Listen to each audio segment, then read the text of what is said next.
Hello, everybody. We are the Jocks of All Trades podcast. You may not have heard from us in a while. That's okay. Lots of sickness and plans and all kinds of stuff going on. But we are here today with you for Sideline GMs. It is Wednesday. You know what it is. We are here. It's me, Kyle, and Matt today. And Jay will be joining us in a few minutes. But we are going to address something more serious that's happened recently. We are very aware of the passing of Dwayne Haskins. So I'd just like to have a moment of silence for him.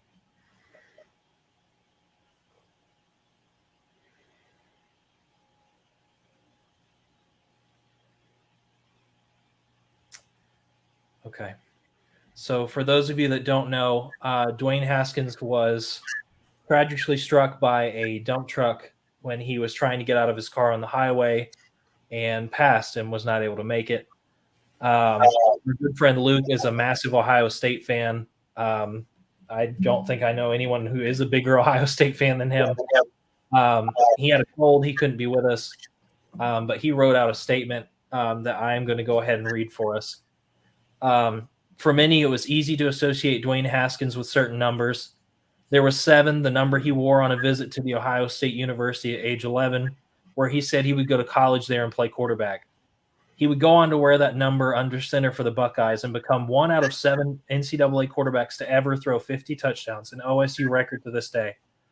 There was 2018, his sole starting season at Ohio State, where he led his team to a Big Ten championship, a Rose Bowl victory, and a 62-39 shellacking of the team up north, scoring more points against the Wolverines than had ever been scored on them in regulation. I knew he would add that.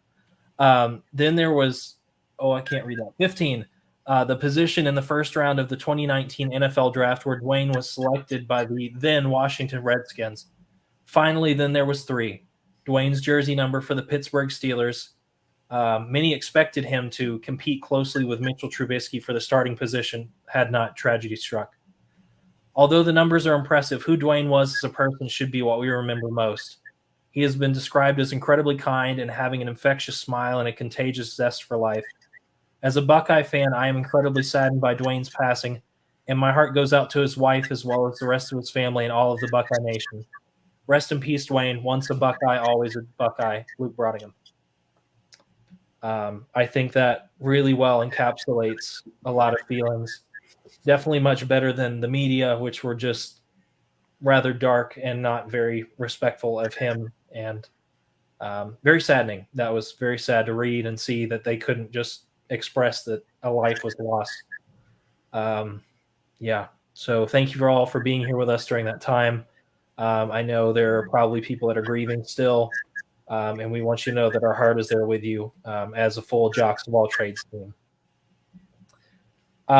With that being said, I'm going to switch to a different gear here. We would like to thank Fresh Cuts, our first and right now only sponsor. We'll change that eventually, I promise. But I'd like to thank Caleb. He does fantastic work, which I'll show in the next one. It's not just a haircut. It is an experience. Using those products, I do use those products. I have them in my cabinet. I don't know what you want to call that for like the morning. I use the pomade, and it makes a massive difference with my hair. Finally, I found something that I like to do with my hair. I'm very proud of it. And Caleb has always been there for me. Book with Caleb now at www.freshcutsbarbershop.com. He's really usually available Mondays and Tuesdays. Give him a ring, or go onto his website. Preferred the website. Sorry, but we'd really like to thank him for his continued support. With that being said, we are on to our third Jock Mock episode. This is going to be a lot. We have four people that mocked this one. So we're going to strap in because it might be a minute for us to get through everything, but that's okay.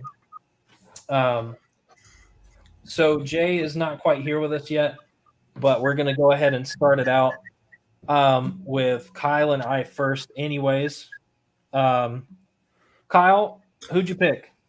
It's Aiden Hutchinson. I think he is a consensus number 1 pick. And then I know I've seen on Twitter and everywhere that Trayvon Walker is rising up. People, are kind of expecting him to maybe go number 1, number 2. People love him.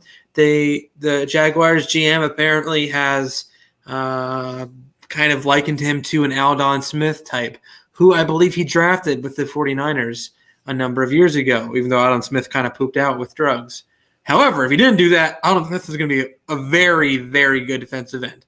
So, Trayvon Walker, I understand the hype from an athleticism standpoint, but Aiden Hutchinson, in my opinion, has done way more on the field than any of these guys in the draft, and he's done equally as well in the weight room, testing room. I think Aiden Hutchinson is a generational type of player, and I think I'm not going to say boring, but you kind of knew what you're going to get with Joey Bosa and Nick Bosa. Yeah. It's like, oh, we're going to get a really good defensive end, probably 10-plus sacks a year, number of Pro Bowls. Is he going to be electric? Maybe not, but he's going to be a darn good football player and an edge for years to come. And I think that's what Hutchinson will do for you. But if you want to go sexy, Trayvon Walker is probably the more sexy pick. But I think the Jaguars should go with what's known over what could be. So, I will take the exact opposite approach. Trayvon Walker had a beautiful, beautiful combine. You don't see that very often from guys that are that big. And I've heard the love. I've heard the buzz. I've heard everything. I really do think it's going to be Aiden Hutchinson, but part of me believes the Jags are going to be that guy and be like, well, we could take him, but we could take the guy that looked really good on tape. So you take Trayvon Walker. Here's another argument that I have. Trayvon Walker had to play with all these other guys that we're talking about going in the first round. Yeah. Aiden Hutchinson played with one other guy, which is an edge, which also contributes to pressure and sacks and everything else. So I still think that Hutchinson is coming off the Ojabo effect a little bit, that he's been good because defenses had to focus on Ojabo and Hutchinson. You can't do both successfully. There's no way, which I'm not saying that Aiden Hutchinson is not deserving to go number 1. I'm just saying the Jags are going to look at this really hard. This is not the Trevor Lawrence pick where it's a home run and you know who's going to go number 1. This is not. You could argue and make the case for Trayvon Walker, and I'm not sold that they're going to go with Hutchinson. Yeah, Trayvon would also probably suffer from the Ojabo effect with Jordan Davis. And I know, I realized it when I said it. I was like, I know. Lewis Saint. Yeah. So I agree, though. Very athletic. Very athletic. Let's go to our next two, which would be Jay. I will pick here for Jay. Aiden Hutchinson, probably for the similar reasons that Kyle stated. He is good. I'll give him that. He is very good. Matt, you also had a twist with the number 1 pick, and I kind of liked it, and I wanted to hear why. So I'm thinking Jacksonville should definitely go with a more conservative approach. They drafted Trevor Lawrence for a reason. Yeah, he had a bad year last year. I blame Urban Meyer for that. What's up, guys? I blame Urban Meyer for that wholeheartedly. Not to mention he didn't have a lot of help on the offensive line. So I think if you're going to be sold on using Trevor Lawrence, take the conservative approach, go for an offensive lineman like Evan Neal, because, not only is he going to be a great, pass protector, especially on the blind side, he can help you in the running game also when Travis Etienne comes back and James Robinson. I agree. Let's go back, Jay. I want you to see the first 2 picks. So Kyle had Aiden Hutchinson. I have Trayvon Walker. Basically, his was talent, mine's the combine stats. Okay. So either one, you could take either one. I think Jacksonville's going to think about this pick for a while. So why did you take Aiden Hutchinson? Is where we're at. I kind of took Aiden Hutchinson because if you look, I don't know. Oh, my apologies for being late. You're I'm having to use a secondary mic because my first mic is just not working. So I hope my audio quality is at least decent. No, you're good. I chose Aiden because they kind of need everything. And Aiden Hutchinson is a safe bet, just like Evan Neal is a safe bet, just like if you go down the list, McDuffie at cornerback is a safe bet. any of these picks would be good because they have a lot and they need everything. They need they're about as bad as Houston. The offensive line is bad. Yeah. The wide receiver core is bad. Their secondary is bad. The defensive line is bad. They're in the bottom. They're in the bottom. If you want to know some stats, they're in the bottom of everything. So Yes. I would say I wouldn't. I thought about it for a long time. I was on Evan Neal or Aiden Hutchinson. I even put Walker in that position at one time, but it just didn't seem like it fit. And I think they're going to lean on what the owner's tradition has been over the last couple of years. What's usually a first round draft pick. That makes a lot of sense. Let's go to. By the way, you're fine. You sound just fine. Let's go to pick 2. Kyle, have at it. Yeah, I went with Evan Neal here. I think early on, Kayvon Thibodeau was a popular number 2 pick. He's kind of fallen a little bit. And even though Kayvon Thibodeau, from an athletic standpoint, is probably one of the best players in this draft athletically, and he could definitely go number 2. I think he's worthy of going number 2. I think also the Lions are going to go for what's known. And Evan Neal, I think, is plug and play and one of the best linemen in this draft.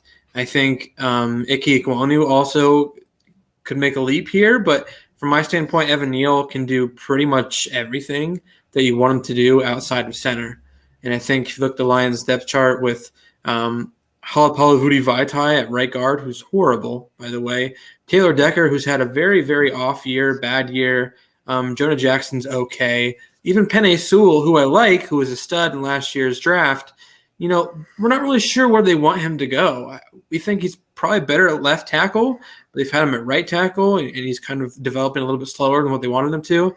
So I think if you kick Taylor Decker out, put Penei Sewell back to left where he's originally, located at, and then bring in Evan Neal at right guard, right tackle. I mean, I think that could set your corners for the next 10 years to have Sewell on the left, Evan Neal on the right.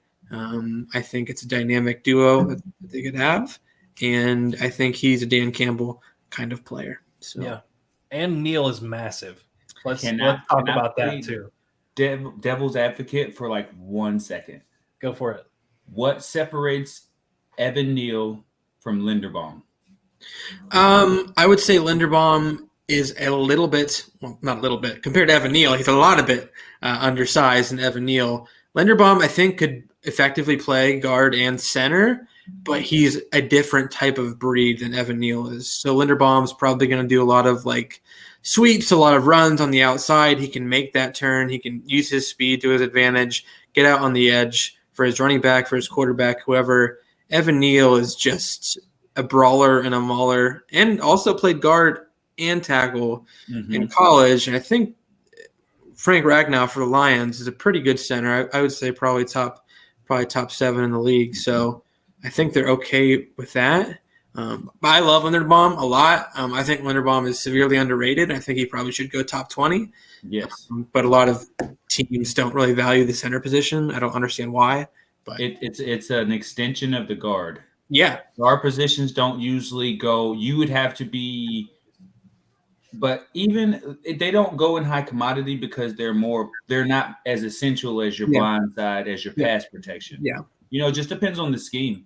And with the Lions, I would think that I would lean more towards Linderbaum because of his mauler type run style, opening up lanes. He's not going to be the best pass blocker in the world. He's above average.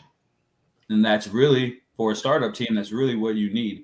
And the reason I'm hesitant with making an Evan Neal pick with this pick is because it's just he played for such a good school. He had a lot of good protection. Yeah, Linderbaum stood out more, and that's the thing that makes me wonder, why are they so high on Evan Neal and not Linderbaum when Linderbaum played a lot tougher style of football? I think that's only because Evan Neal is 6'8" or something crazy. Well, Evan Neal was the bright spot. Go ahead, Matt. I'm looking at it now.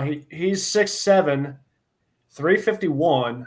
So the dude's an anchor compared to Lindenbaum. I mean, that's not to take away from what Lindenbaum did, but I mean, I think with Lindenbaum, he's 6'2", just shy of 300. So, I mean, Yeah, he's small. yeah, I mean, comparison, yeah, that would be the biggest one right there is size. If Evan Neal wasn't on that Alabama offensive line, they wouldn't have made it to the championship. Like, Brad, you know that offensive line. If he wasn't there, it was pretty much donezo. Bryce would be dead. Yeah, Yeah, Bryce would be so dead. And I agree. A lot of Alabama offensive linemen, if you look at it from the last probably 10 years, they have not really turned out that well. They haven't. No. However, I think Evan Neal is the exception to this rule just because, I mean, he's not just dominant physically. He's also very good with his hands, very good with his feet. He's smart. Like he's played different positions. I think that's kind of what attracts teams to this guy is he's not just your typical I'm 500 pounds, I can bull you over. No, he's a lot more than that. He is quick on his feet, and he can move for a big guy. He reminds me a lot of Brandon Brooks from the Eagles. Reminds me of even Quentin Nelson a little bit from the Colts, who went at number 5 overall, and he's definitely shown his worth in the NFL so far. So he did get a PFF grade of 88.8, 85.8. So, that's a pretty good grade, for overall. That's a pretty good grade for a player. So, I like I said, I couldn't see anyone going wrong with this pick, but as we know, they don't have a long line of making successful talent. Yeah. And where you play has a lot to do with how much stock they should put in what you do. Yeah. Because if you're playing on a line full of 5 stars, you know what I mean? Some of these guys are going to pick up the slack when other guys are lacking. Yeah. But if you're playing on a team where you're with some walk-ons and 2 stars, 3 stars, and you're out there playing your butts off together, I see that a lot more. I've seen a lot of Neal's tape, obviously, but I've seen a lot more of Linderbaum, and I've seen the types of plays he can make. And with the coach, I think the coaching philosophy will come to play a lot when it comes to picking what the coach wants. He wants to free up DeAndre Swift. He wants to free up, good run scheme. He wants to free up time to give that quarterback, whoever it may be. They may pick a quarterback right here. Yeah. My pick, I put us in order, by the way. That way each pick is as we go up and down. Aiden Hutchinson is the best player on the board. Again, it's the Lions. Pick anything, and you're kind of on the nose. Jay, your pick. Oh. I went totally against the grain. But yeah, you did. When you talk about us, when I talk about safe picks, I'm not a safe picker per se. When I play Madden, I don't safe pick. I gamble a lot. But he's as close as you can say is a sure bet to help lock down a position for at least 5 years. Yeah. His speed his tape outdoes what his combine showed you when it comes to his speed. Game speed and combine speed are 2 totally different things. They use similar muscles, but the action, the reaction, the timing, it all comes from up here. And he has a great head on his shoulders, can see the ball, can get the ball, has long arms, big hands. He's got good dexterity with his hips, fluid motion. You can put him in the box. You can put him up top. You can put him in cover 3, cover 4. You can put this guy in the slot. You could even use him as a linebacker. That's how hybrid this guy is. And if me being me, that is a sure bet to get you production in a part of your defense that really needs to step up. Yeah. I like that, especially sense. because he is flexible. Yes. Yep. Matt? So I went with Aiden Hutchinson. I see him as a Dan Campbell type of player. And, being a Michigan fan, I kind of look for it as a fairy tale story, if you will. The kid was born in Michigan. He played for Michigan. I think it'd be pretty awesome, even though he would probably get the Vikings hell for the next 10 years. I think it'd be pretty awesome to see Aiden Hutchinson go to Detroit, make a difference, in an instant. Yeah. And I could see it too. All right. So will it work out that way? Will it work out that way? Who knows? But guy can dream. I'd like to see it. It'd be cool. All right, we are on to pick 3. Kyle, you are first. Yes. I think he's the best player on the board at this point. The Texans have, like you said, for the Lions, the Jaguars, they have endless needs, especially on defense. Like, at least on offense, you have Brandon Cooks, who's pretty good, you know. But if he's still there.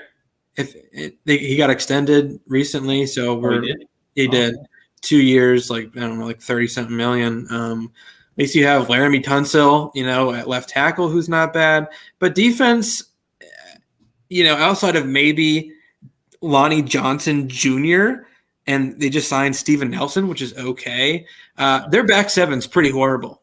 And to get a guy to fix their back seven in an instant, that's Kyle Hamilton. Like you said, Jay, he can do pretty much everything that you want him to on defense. And I totally agree. This whole combine speed is overrated. If you watch him play, he knows where the ball is going to go before it goes there. So, you don't have to run a 4-2. If he's that intelligent, if he's that smart, if he knows where the ball is going to go, if he can read offenses, if he can read the quarterback's eyes, then that's much better. That will translate even much better to the pros than just having really good speed, because if you just have really good speed, you can be as dumb as a brick, or you could just, stay off the field because you're injured all the time, or you can't tackle, whatever. This guy can do it all.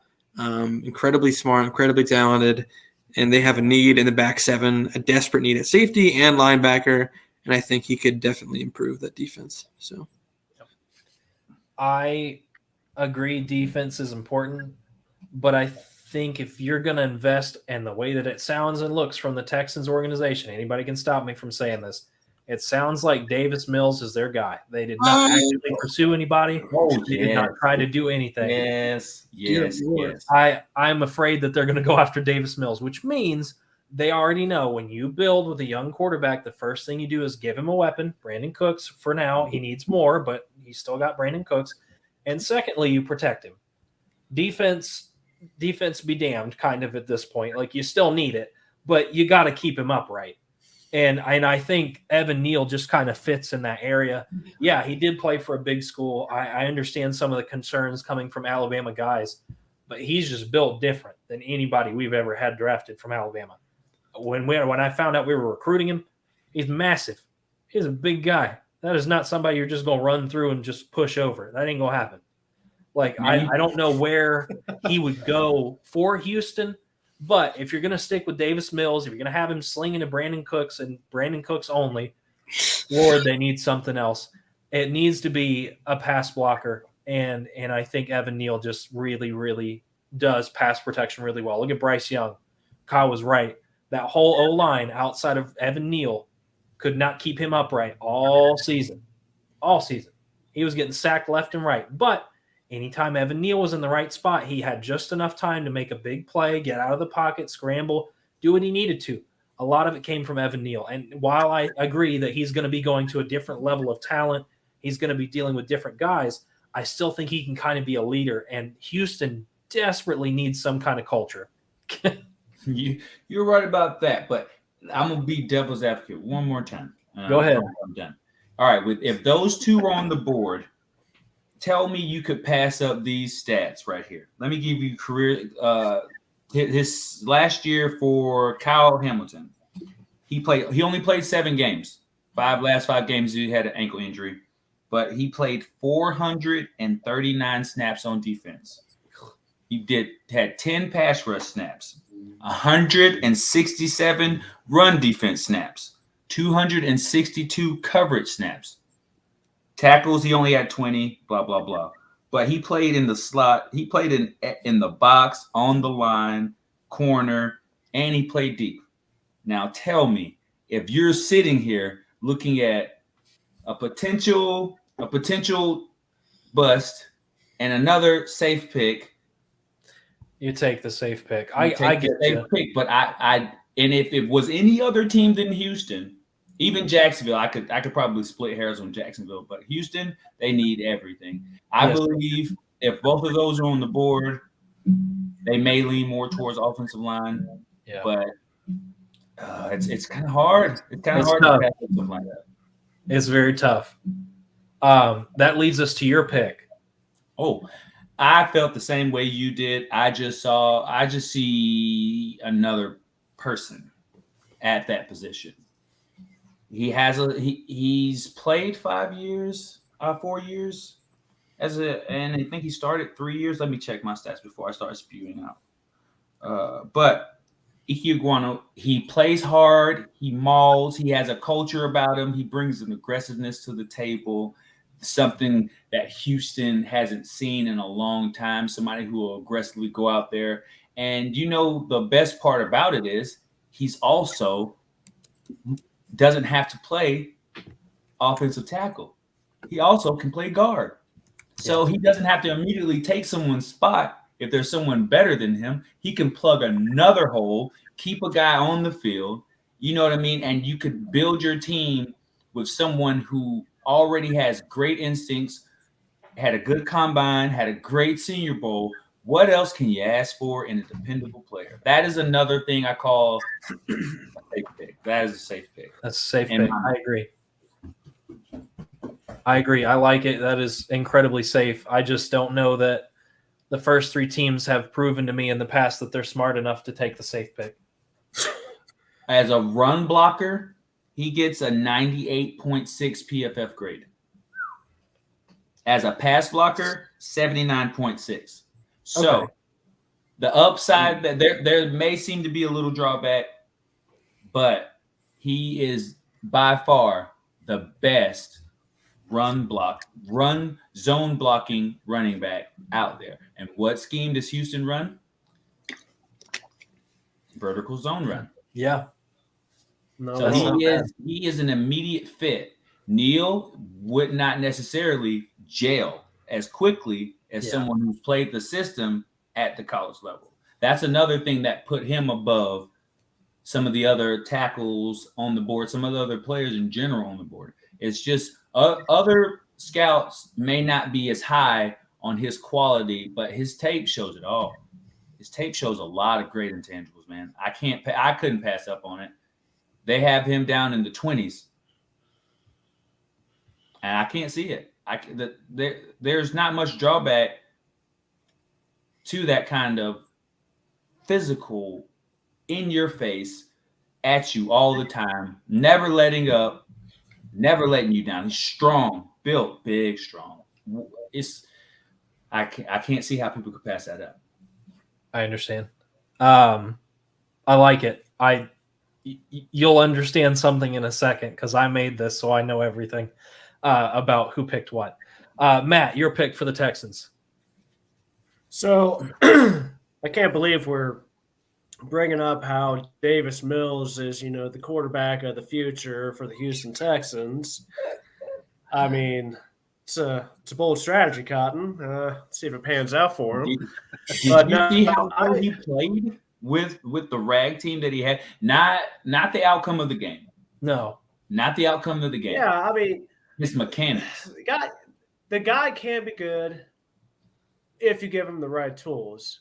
Mm-hmm. It's just Houston is not an ideal spot. I mean, sure, 2-3 years ago when you had DeAndre Hopkins there, Deshaun Watson was coming off a great year. Yeah, I mean Houston was an ideal situation for any free agent because you were talking about at the time, a top 5 quarterback for the next 5, 6, 7 years. But now it's just like Davis Mills. It's just like, and that's not to knock the guy. It really isn't. I mean, he does have good mechanics. If I'm the GM of Houston, I'm going after Kayvon Thibodeau. Listen, I mean, I think anyone that picks up Thibodeau is picking up someone who's going to have a chip on his shoulder, something to prove, because this guy, last year felt like he should be number 1 overall pick this year, and with the way he plays, okay, sure, he probably could have been, but, there were some things that happened to kind of prevent that. So I think Houston, their best bet would be to build up their defense a little bit, get it back to how it was, almost 10 years ago, especially, the linebacker core 10 years ago. I mean, You're you had talking about absolute like the studs. JJ Watt kind of situation. That's what your thought process is Exactly. here. Exactly. I'm thinking, Kayvon Thibodeau, he has that same intensity, if not probably more than what JJ Watt does, especially, if he comes in with something to prove. He's got that, again, chip on his shoulder. He's like, listen, I'm gonna make you guys regret not taking me number 1 overall. So yeah, Thibodeau reminds me. That's my thought.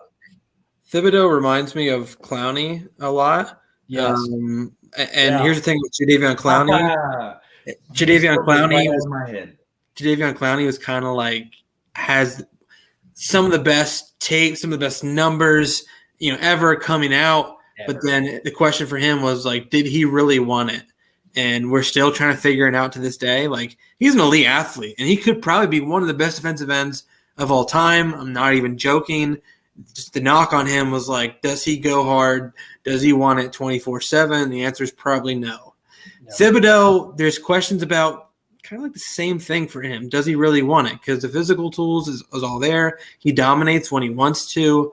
And I think you're right, Matt. I think like if he really has that chip on his shoulder, like, hey, I'm one of the best players in this draft, if not the best one, I'm going to prove that. And if he takes all that energy and goes into the season, goes to his team, like, he can be the best player in this draft. He can be the best player. Say, watch out if he gets to that point. Yeah. It's just oof. And it could be scary. It very well could be. I think that's a really good pick. The whole Davis Mills thing is a little bit annoying. Like, I understand he did, good for the Texans, but it's like if I went to KFC, the KFC lunch buffet, and around me was a bunch of 80-year-old fat people, and then my fiance comes up to me and says, "You're the best looking one in here." Like, that's nice, but it doesn't really do much for me. Like, of course you're gonna look better than the rest of the team around you. Like, Davis Mills has potential. You painted a pretty picture there, Kyle. Yeah, you really did. Davis Mills has potential, but it's just like every spot on the Texans was pretty sore. So is it impressive for him to go 17-14 wherever he did? It is.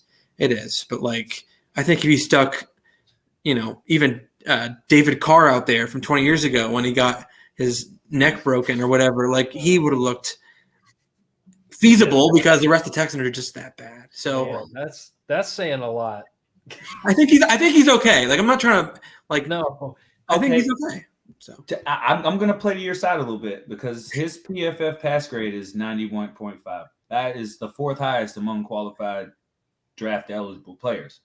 His true passer rating is even fucking better.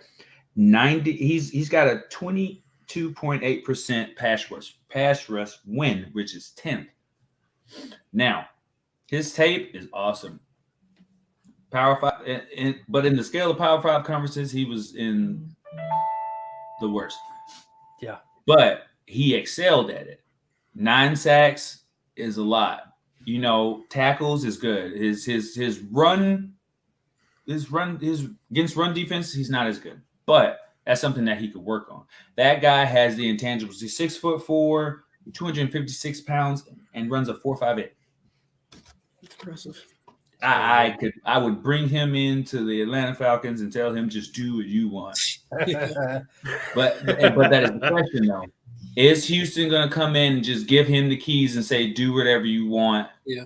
Or are they going to try to really truly develop him and like not just throw him out there? Just get select when he played a lot better when he truly came in strictly for pass rush. That's true. The one question mark is his motor. Is he a 3-downer? Can he be out there on rundowns? Can he be out there on rundown, pass down? Can he do 3 technique? Can he do 5 technique? Can he do from the stand up position? How is his intangibles? Is his hands? Does he grab? Does he pull? These are the things. His motor is his main issue. But if a team could get him, a coach, defensive coordinator could get there and really connect with him, there's a whole nother level. But then And I was going to say, Lovie Smith being the head coach, a defensive-minded guy now, it Mhm. might make sense for them to take the defense guy. Yes, because Maybe. how many great players has he seen? Oh, quite a God. few. Because he was the coach. Say. He was the coach back in the 2000s with Tampa Bay, right? Yep. Remember that defense?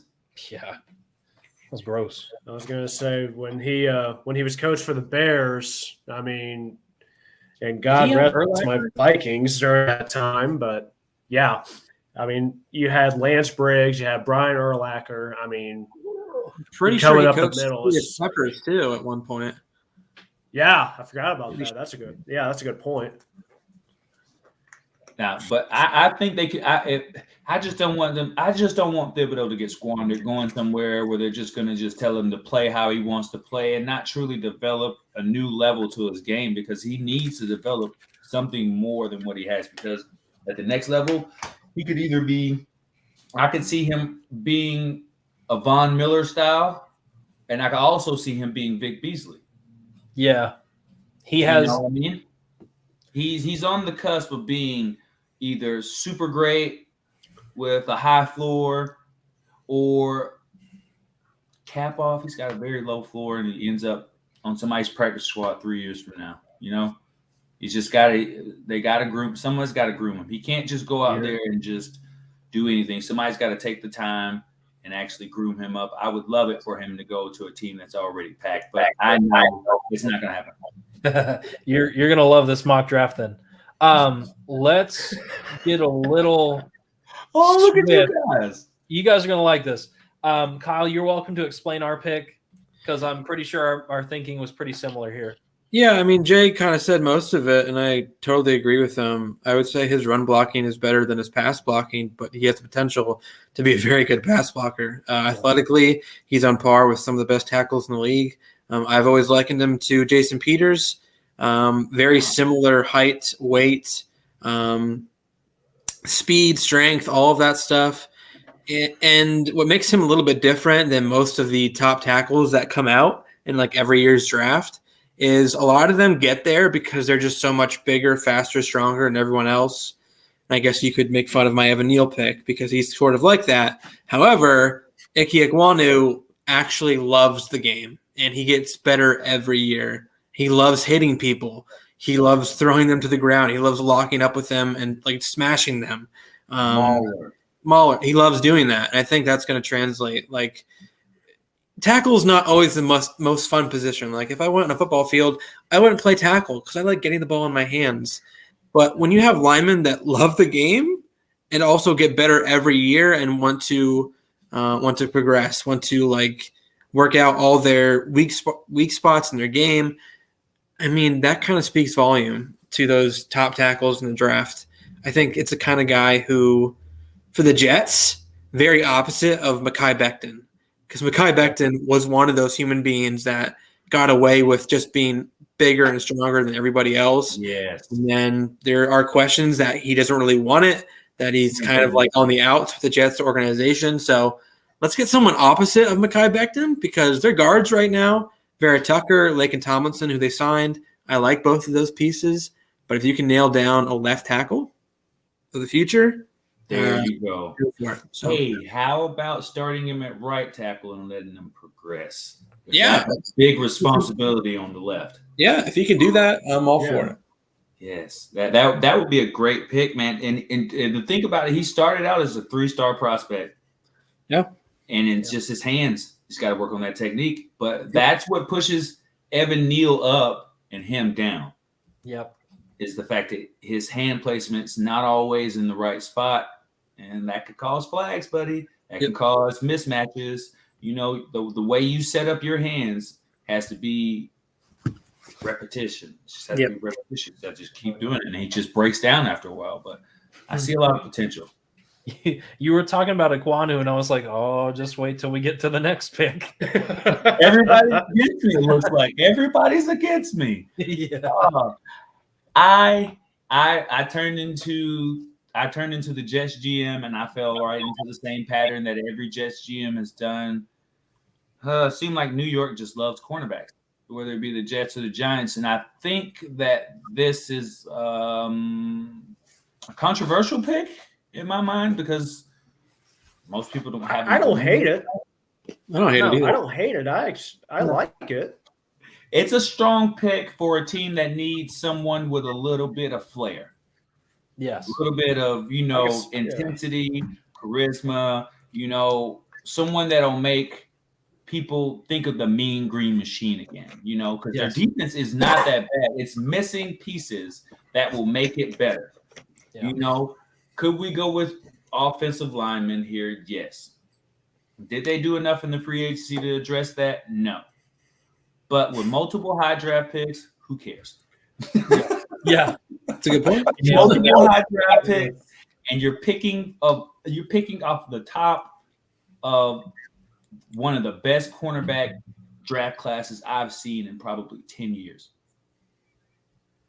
Oh no. What happened to Matt? Oh no. I don't know. He might be back here in a second.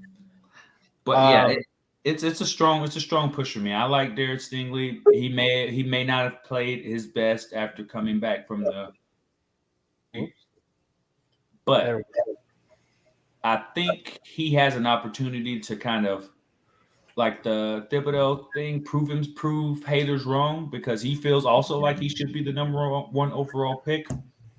They asked him if he doubted staying in another year, and he felt like he did what was best for him. And everybody who looks over him, they better be watching him on game day, because he's coming. His intangibles are great. Cornerback with soft hands. Oop, my PC's getting low. A cornerback with soft hands, tall, lanky, physical, big. That man could become a middle linebacker in a heartbeat. I like it.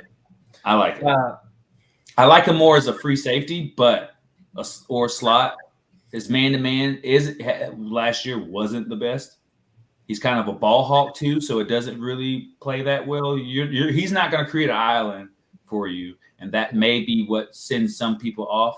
But his intangibles and his plug-and-play ability, that's like giving the keys to your brand new Ferrari to an 18-year-old and telling them don't get in a wreck. Trust me. You just got to put a little faith in him and put in the work, because he looks like he's ready. I like it. Matt. I mean, what else is there to say about Ekwonu that hasn't already been touched? Every bit of 6'4", 320. I agree with Jay, though. Put him on the right side, let him develop, and, definitely be great for, running game, helping out Michael Carter. And who's one of their other running backs? Ty Johnson. Johnson. Yeah, Ty Johnson. He's still there. And I think Tevin Coleman is even still there. But he is. Yep. I think Michael Carter is Tevin Coleman. They just read up Tevin Coleman, but yeah. Oh, he's going to be sticking even around. Then, Ekwonu won the best blocker award for the ACC this past year. I think with enough development, I think he provides great protection for Zach Wilson. I think it's a safe pick. Bottom line is, you had a lot of quarterbacks go early last year, or in last year's draft, and they didn't really get a chance to develop. Case in point, Trevor Wilson. Zach Wilson had some, sparks there, here and there, but whatever. And when you stop and think about it, you didn't really get to see them develop too much because they were always getting hit.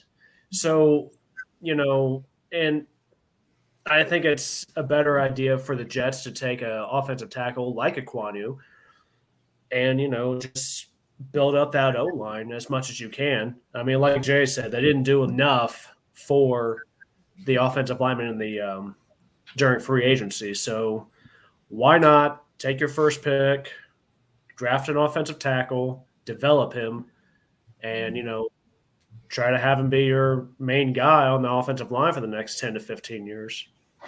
I like it. With that being said, let's go to pick 5. I'm going to try to speed us a little bit.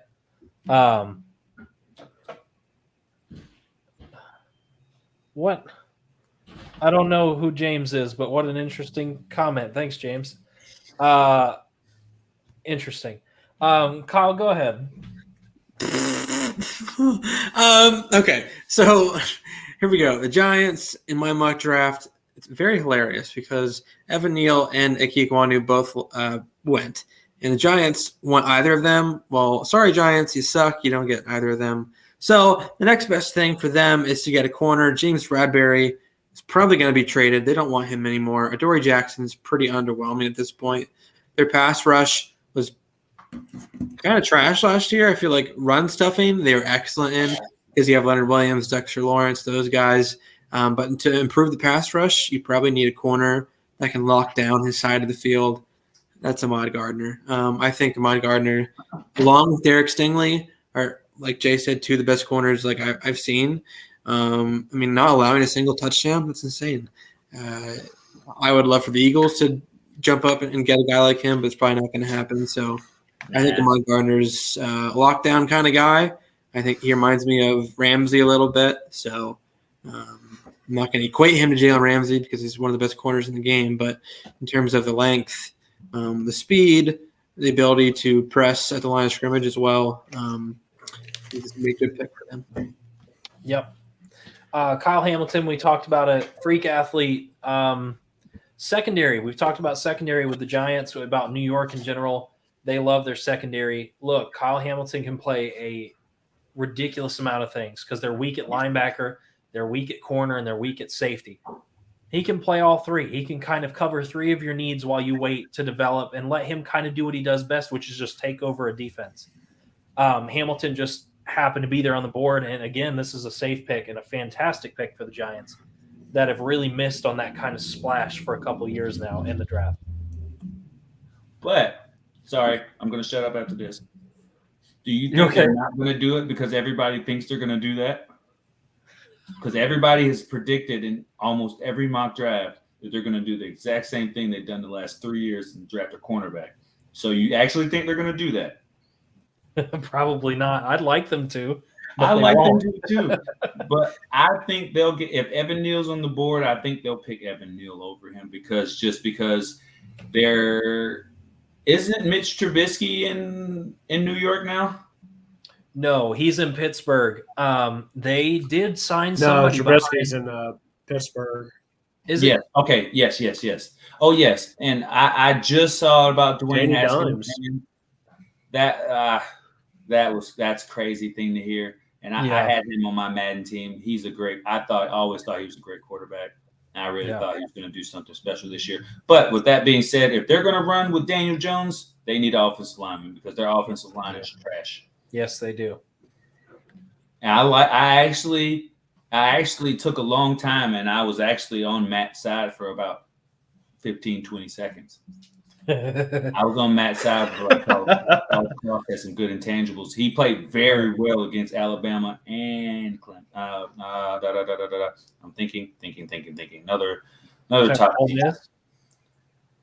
Was it A&M? Georgia, I think. Oh, A&M and I guess Georgia too. Well, no, they didn't play Georgia, but A&M, it might have been A&M, but he against some very stout defense, he held his own. That was one of the few bright spots on their team. And I either one of those two, if either one of those were available, I'd be happy. I just lean more towards Neal because of the pedigree. Right. I was going to say, like, with me, I think Evan Neal is going to be gone. So I think you go for the next big thing, literally, in Charles Cross. I mean, 6'5", 305. Put him on the right side, help him out with the run game. Hopefully, it would help out Saquon Barkley a little bit. With possibly finding a way to run in. Yeah, provided they don't trade him. But, they got to do something with that O-line, the Giants do, because, I mean, Danny Dimes can't stay up. I mean, I'm not saying that, he's – like this is his last stand for all I know. Yeah. But, yeah, it's – I mean, let's call a spade here. The Giants – organization has been kind of a dumpster fire for years. Brad, I know you and I have talked about that a couple times. And let's just hope that, maybe they can finally do something. I mean, I think you make a safe bet with going with Charles Cross here. and help Saquon, help Daniel Jones. Yeah, I like it. I like it. So I'm going to go ahead and show all 4 picks just so I can show everybody. It was all Alabama. picked a quarterback. It was just a matter of who. So, Kyle, go ahead and head it off for us. So the only thing I will debate on this whole thing is like which quarterback to choose, but we're all in agreement here. I think the Panthers are desperate enough to choose just about anyone. Yeah. It could be Joe Schmo. They'd be like, well, sure, we'll go for him. Like he might, be 5'11", undersized. He can't throw the ball, but we need a quarterback, so we can make a case for him. That they could argue their way out of anything and say, we really love this guy coming out of college. But in all honesty, it's just kind of preserving Matt Rule at this point. And they don't love Sam Darnold. We know that. We don't love Sam Darnold, okay? So they need a quarterback. Malik Willis, to me, is the selection here just because he is dynamic. And I think he can provide some excitement for the Carolina Panthers that they haven't had since Cam Newton. And even though he's not 6'6" like Cam Newton, in terms of his running ability, I think they're going to do a lot of similar things with him. And then you combine Christian McCaffrey with him if they don't trade him. I think they can invent a very cool offense and a very productive offense, even if Malik Willis is not a seasoned vet in the passing game. So that's the only reason I'm going with Malik here. It's got to be Kenny Pickett for me. They liked something about Sam Darnold. I consider this to be like you don't Sam believe Darnold that? light. No, come on. It's like the slim version. It's like the slim version of Kenny. Hold on, it's like the slim version of him, and they're gonna listen. Here's where I'm gonna come out and bash Carolina. Carolina is stupid. Cam Newton was the best pick they had ever made in their franchise history. Besides maybe Christian McCaffrey, but he's been hurt too much for me to say ooh, or Luke Kuechly. But still, Cam Newton was the guy that sold tickets. That was it. They know they have to pick a guy they're going to sell tickets with. Why not take the underdog pick? Because now everybody likes Malik Willis. I remember when we started this, I was like, I like Malik Willis the best. And now everybody's on board with that. I don't think the Panthers are smart enough to pick Malik Willis because now they're trying to move their offense with Rule to something far away from Cam Newton. And Malik Willis, I'm sorry, but the tools that he brings, it's pretty similar to Cam Newton. He's tiny, but it's similar to Cam Newton, that kind of option quarterback, the guy that can still sling it, but he's still big-bodied enough to run through you. That's Malik Willis. They don't want that. They want the thing that's close to Sam Darnold. They're going to take Kenny Pickett. And I think it's the dumbest pick in the world, but I think they're going to do it. They're going to have baby hand slogans out there. Yeah.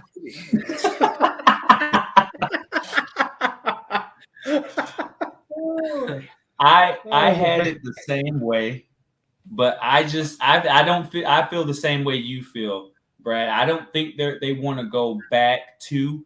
They don't want to do what Atlanta was trying to do when they were courting Mr. 22. But anyway, they will not go back to Cam Newton because they will feel as if they're regressing. But this team regressed the moment they became a franchise, in my mind. But Sam Howell is a guy that they can back. He's a hometown hero. Played for North Carolina. Will come and play in Charlotte. He'll come in. He ran a pro-style offense. Not much you have to teach him. Same as Kenny Pickett. Only his intangibles are better. His arm is not the best, but it'll get the ball just about to any receiver they have on their team right now. Yeah. He's a good field general. He can also run himself. He's not that fast, but it's just I watched a lot of tape of him, of things I couldn't, like if I was analyzing him as a player, some of the plays he made, I couldn't analyze it because it was just so unstructured, so off base. Like I don't see how a guy not Ben Roethlisberger size ping-ponging off defenders like they're just pushing him around, and he scrambles and runs. He's not fast, but he just has that drive and those intangibles. He does one thing I'm glad about. He doesn't put the ball in the wrong spots. He doesn't force the ball, but he holds it too long. He tries to make plays with his feet, the same as Kenny Pickett. So they're similar molds of player. I just see more upside with Howell because of Could he be the next Mitch Trubisky? Yeah, but the intangibles are there. He reminds me of a mix between Carson Wentz and Ben Roethlisberger. And as soon as I said that to somebody, they're like, "Oh my gosh, that's Sam Howell." I'm like, "Yeah," because There it is. I mean, he's got the arm. He does. He's got the pocket presence. He really does. But then he also has those moments where he just like pocket presence. He has great pocket presence. It didn't show as much because UNC's offensive line was halfway stupid and they ran the ball so much options. Yeah. A lot of the stuff they did you couldn't transfer to the NFL, but at a base I can see him being a start, at least an upgrade of Sam Darnold. Definitely a upgrade from Sam Darnold. But Baker Mayfield's still in the wind, but they don't have another pick until the 4th round. So it's kind of like either they're all in or they're just going to kick that can for next year. Yeah. I don't think it's going to save his job if they decide to kick the can for next year. No, and that's another reason why I think it'll force their hand. Yes, I agree. Everybody's job is on the line. Yep. Matt, you chose Kenny Pickett with me. Why were you there?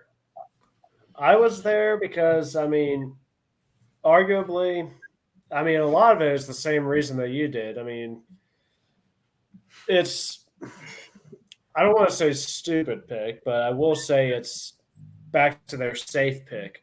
You know, I watched tape on Malik Willis this afternoon, and it was just like, yeah, Carolina is not going to take that because that's literally like Cam Newton 2.0 to them.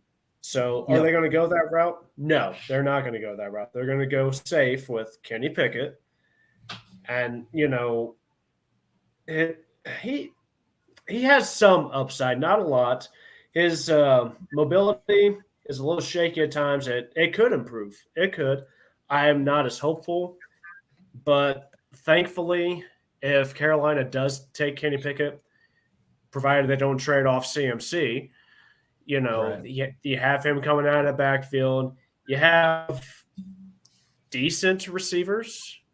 You had oh man, I forgot what DJ Moore and DJ Moore. They don't, I don't think they have Robbie Anderson anymore. The Robbie Anderson, right? No, I thought they let him go. Yeah, that's what I thought too. Well, let's go to the old interwebs and find out. No, he's still with the Panthers. He came back. He came back. Okay. Yeah, so I mean, there's some decent receivers there. Probably a safe bets for Kenny Pickett. You know, in terms of development, but yeah, I don't think that Carolina would take a player like Malik Willis. Unfortunately, I think he would do great wonders for Carolina, but Carolina is going to be Carolina. Yep, I agree.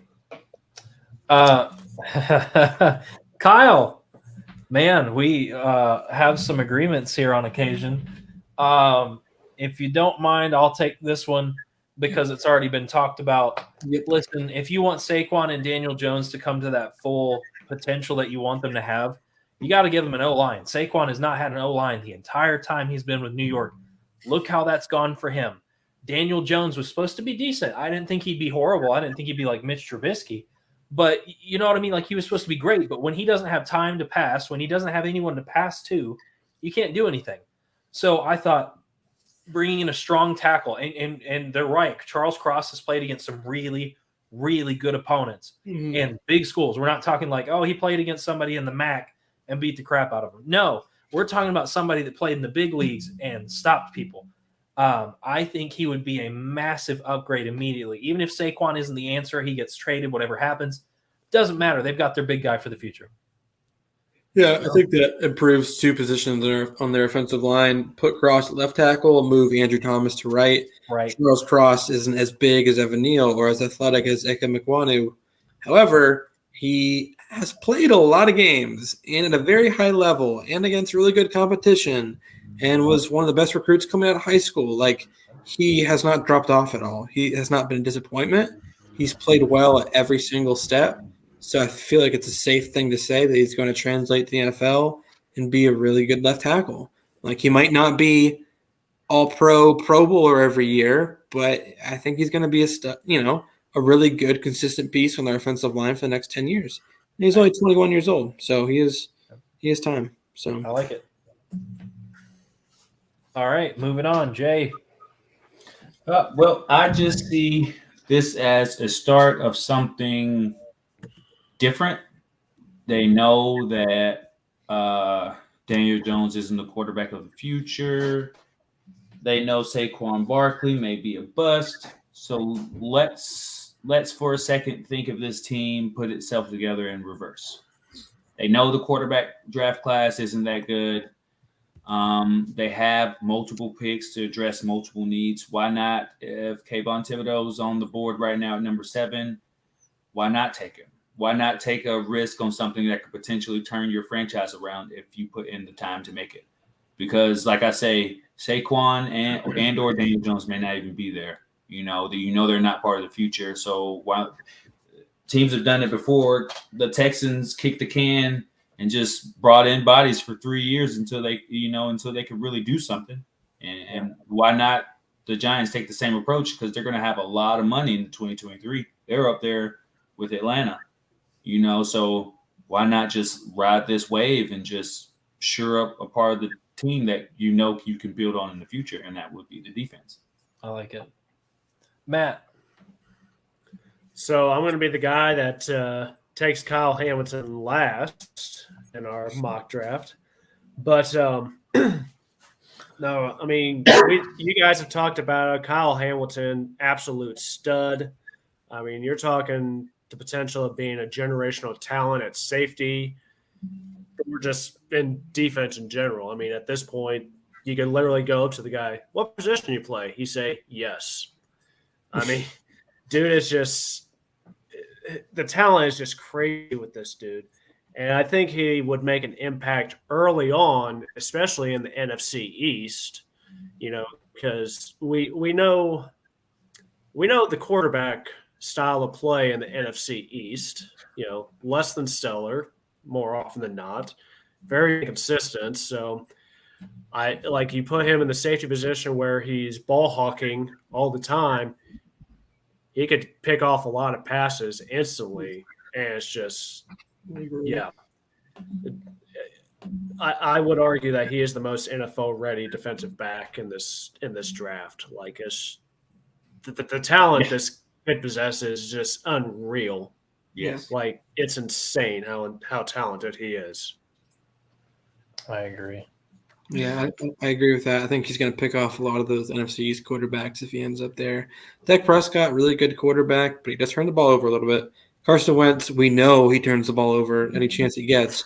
And then Jalen Hurts, I don't think his arm is quite strong enough to get it to some places. So I think if he ends up in the NFC East, I think he's going to make a lot of headaches for opposing quarterbacks, for sure. For sure. I agree. Jay, you're going to like our next pick. I was thinking of you specifically when this pick came around. You'll see.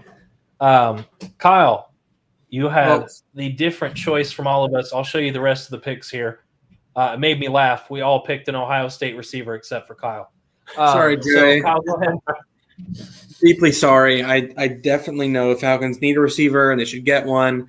But for me, at least from my experience, and you can obviously tell me if I'm wrong, the Falcons usually do something that I don't expect. Like when they traded up for Julio Jones all those years ago, which was 20 picks, up in the draft. I think even Kyle Pitts, I didn't really see that coming all the way. That was kind of out of left field for me. I think Calvin Ridley pick when they already had Julio Jones, I was like, what? You need another receiver? You already have Julio. They got him. Even like last year, AJ Terrell, I didn't really see that coming. I just think they usually do the unexpected. And for the most times, it works out for them. And I think Derek Stingley is another kind of unexpected pick. Casey Hayward's 32. He's not getting any younger. Very solid pro and forever will be a pro's pro. But I think Derek Stingley, another SEC cornerback, just like Casey Hayward was coming out of Vanderbilt. I think this could be a really good pickup for them. I believe the Falcons way back in the day had Asante Samuel, who was a pick machine. Like he was a ball hawk at corner. Mm-hmm. Got plenty and plenty of interceptions. Stingley, out of any corner in this draft, Stingley is more of an Asante Samuel type because he has very good hands for a corner. And his freshman year, he picked off a lot of passes. So I think he can be that kind of guy for them while AJ Terrell walks down the other side. So I like it. I already know what you guys picked, so I'm going to just compare and then let you guys chat. Chris Olave. I had to take Chris Olave. Look, Garrett Wilson is kind of that like do-it-all guy, and that's fantastic. And I just like Olave better. I just feel like if you pass on Olave, you're going to miss out on so much. He had the better combine. He is a really good receiver. He's very quick. Look, you already got Pitts to soak up the middle of the field. What do you need Wilson to do that for? I would take Olave. Let that man run down the field. Let Mariota have somebody to throw it to. Let Mariota come back. Like Mariota was the guy in college. I just think he needs somebody to throw deep to. You got Pitts. Pitts is a fantastic receiver. Play him on the inside. Not a problem. Let Olave do that deep work. But I know you guys picked the other guy, and that's okay. So I picked Garrett Wilson because he can do one thing: get what's open. that? Get open. Yeah, well, that's true. Trash. We're not going to be passing the ball very deep. That's true. I would disagree with your pick, Matt, just because of recent transactions and trends that the Falcons have made to shore up their secondary. It looks like they're really going to make a really big push for either offense or defensive line. It looks as if they're gearing up to switch something around because they're stashing a whole bunch of one-year deals, a whole bunch of guys to patch up the back seven of their defense. And I think they're either going to fill a gap in the offensive line at wide receiver because this quarterback draft class is not worth reaching for in the first round. Just me being me, it's not really worth it. Like if they were in the draft class last year, these guys would be day 3 picks. Maybe Malik Willis and maybe one other person might get picked in early second round, but they have more question marks than definite answers. Mm-hmm. And any one of these even one of the top 2 wide receivers at Ohio State would be a good bet because from Garrett's tape, he's fast. His cone time was good. His hands are great. His hands are big. His arms are long. He's not the tallest receiver, but guess what? He knows how to create separation from the jump. He's got good acceleration. He's got good footwork, route tree. If you wanted to try to make the next Calvin Ridley, would you pick Olave or would you pick Wilson? Because guess what? As great as Julio Jones was, it was not the right fit for him in Atlanta. As great as Julio Jones was, and he was a great player for our team, and I loved him every moment he played for us, but he was not a good fit because it doesn't fit that kind of scheme that they run. In hot time, they're not going to their top target. It may change now because Matt Ryan's not there. There may be a whole new philosophy. I may be just talking about something that was so 2 seasons ago. But the way you saw the offense run, it was middle of the field, underneath. Middle of the field, underneath, dump. Middle of the field, underneath, dump. Maybe if they had a big receiver to go out deep, maybe they would have done more. But historically, this offense has been more focused on spreading the field out and getting guys open. And I feel like he fits that mold so well. The offensive coordinator can have a field day with him. Oh, I tell you what, that's year 1 starter potential right there.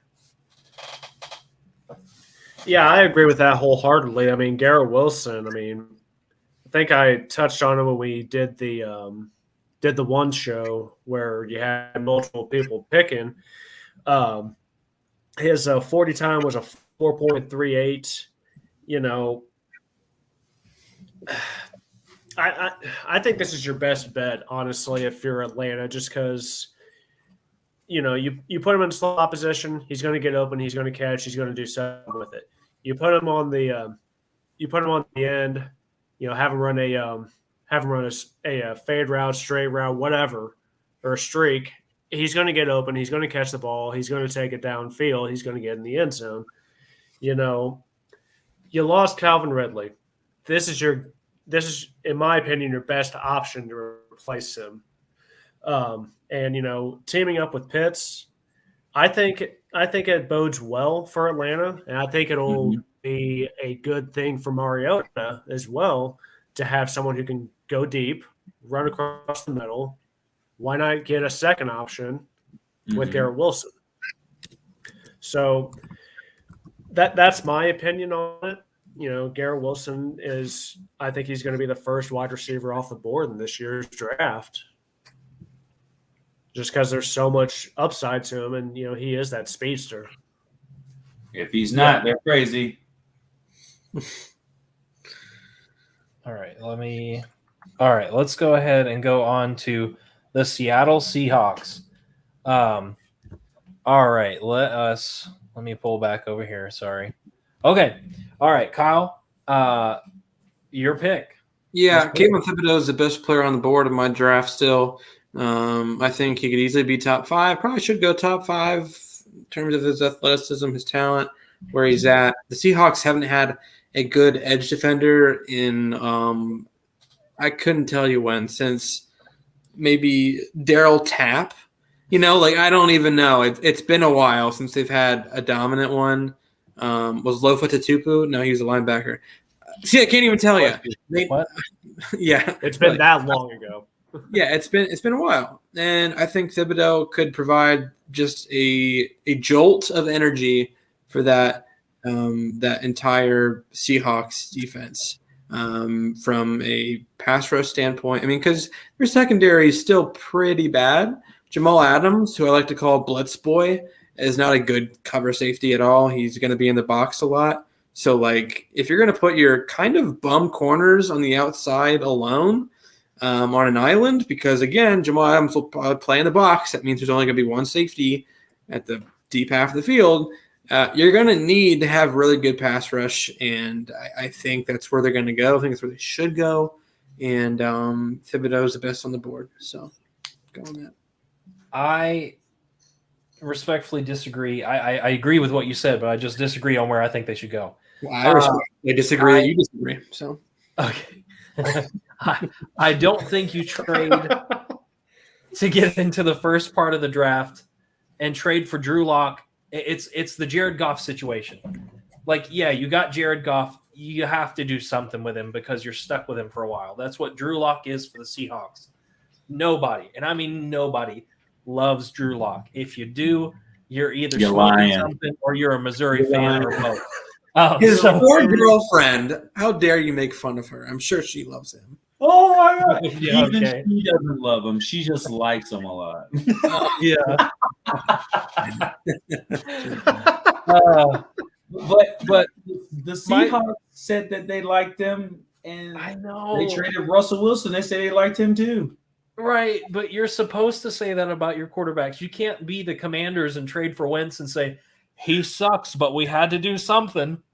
Nobody does that. You know what I mean? So I think if you trade into someone the first round, right? Well, yeah, exactly. So I think if you trade into the first round, do what you never did. I'm going to take my glasses off. This is where I'm at. Do what you never did and protect a quarterback for 5 seconds, Seattle, you trash franchise. It's not that hard to protect your quarterback, and they never do it. I'm going to make an argument for Trevor Penning, and all I'm going to really say is he's a mauler. He's a bull. He is a fighter for a dude from a little bitty school. He likes to get in there and dig in the trenches and fight. I thought when somebody put up having him go to the Commanders in a mock draft that we did for the live mock draft a couple weeks ago, I thought that was wild to have him go at 11. I'm going to be even wilder. He should go at 9. He's actually pretty good. Do I think he deserves to go at 9? No, but I think Seattle needs to be reachy with pass defenders because what do you have? You're going to throw Drew Lock into the same situation and say, how come he didn't do better than Russell Wilson? Well, you don't do anything for him. So, defense aside, I still think I'm a very offensive-heavy drafter. Every time I draft offense because it's a quarterback league. We all know that anytime you can do something to benefit your quarterback, you do it, and you do it quickly, and you do it as best you can.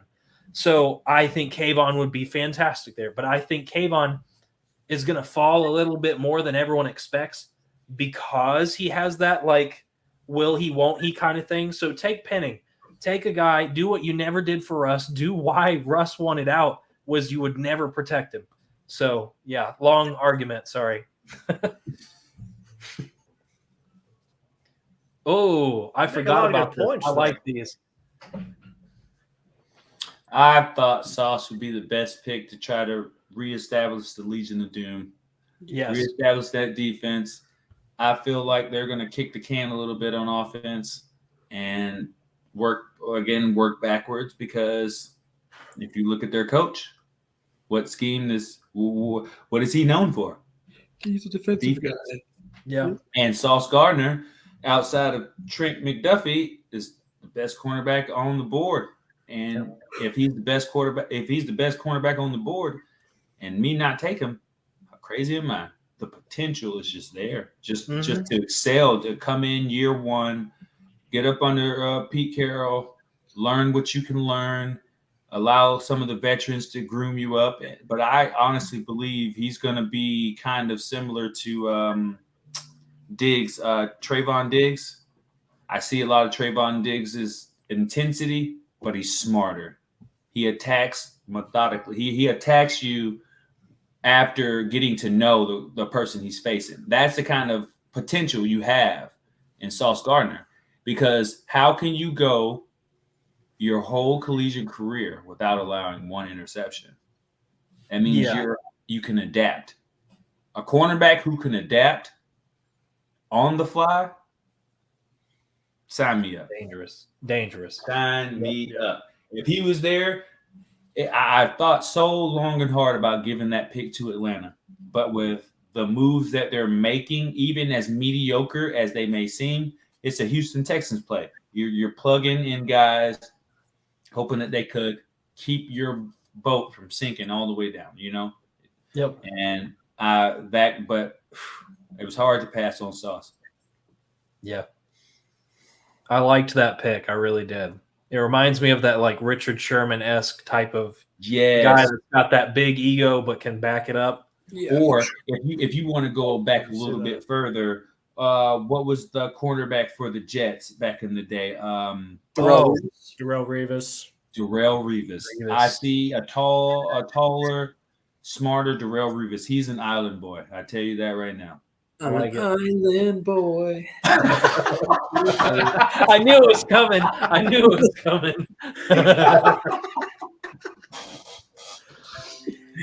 All right. Yeah. Oh man. So with me, I decided to go with Malik Willis here. I like it. Listen, you mentioned Drew Lock. Yeah, it's a tough one. Like I can't even talk about Drew Lock because he hasn't done anything. Like I don't feel like there's any positive from Drew Lock other than he's the exact polar opposite of Russell Wilson. So I went with Malik Willis here just to kind of shake things up within the organization because, I mentioned earlier I was watching, tape on the dude. Dude has a cannon for an arm. Yeah. Like, literally chucks it downfield and just putting it on the spot where it needs to be. And it's just like, dude, this kid is unreal. Can I tell you how happy I am that he transferred from Auburn to Liberty? I'm okay with that. Yeah, really. I'm okay with that. Oh, next. But, like, the dude can extend plays. He's obviously a good, replacement after Seattle decided to trade off Russell Wilson. I watched this kid and it's just like I could almost, which argue about it if you want, I see, a Lamar Jackson type quarterback with Malik Willis. And I think that would be a good, fit for Seattle. Because, when you think of Seattle, obviously, Russell Wilson comes to mind and how he was able to extend plays, so on and so forth. His speed, it was there, but I think Malik Willis is faster to where he could, do whatever he needs to do to get into the end zone. Yeah.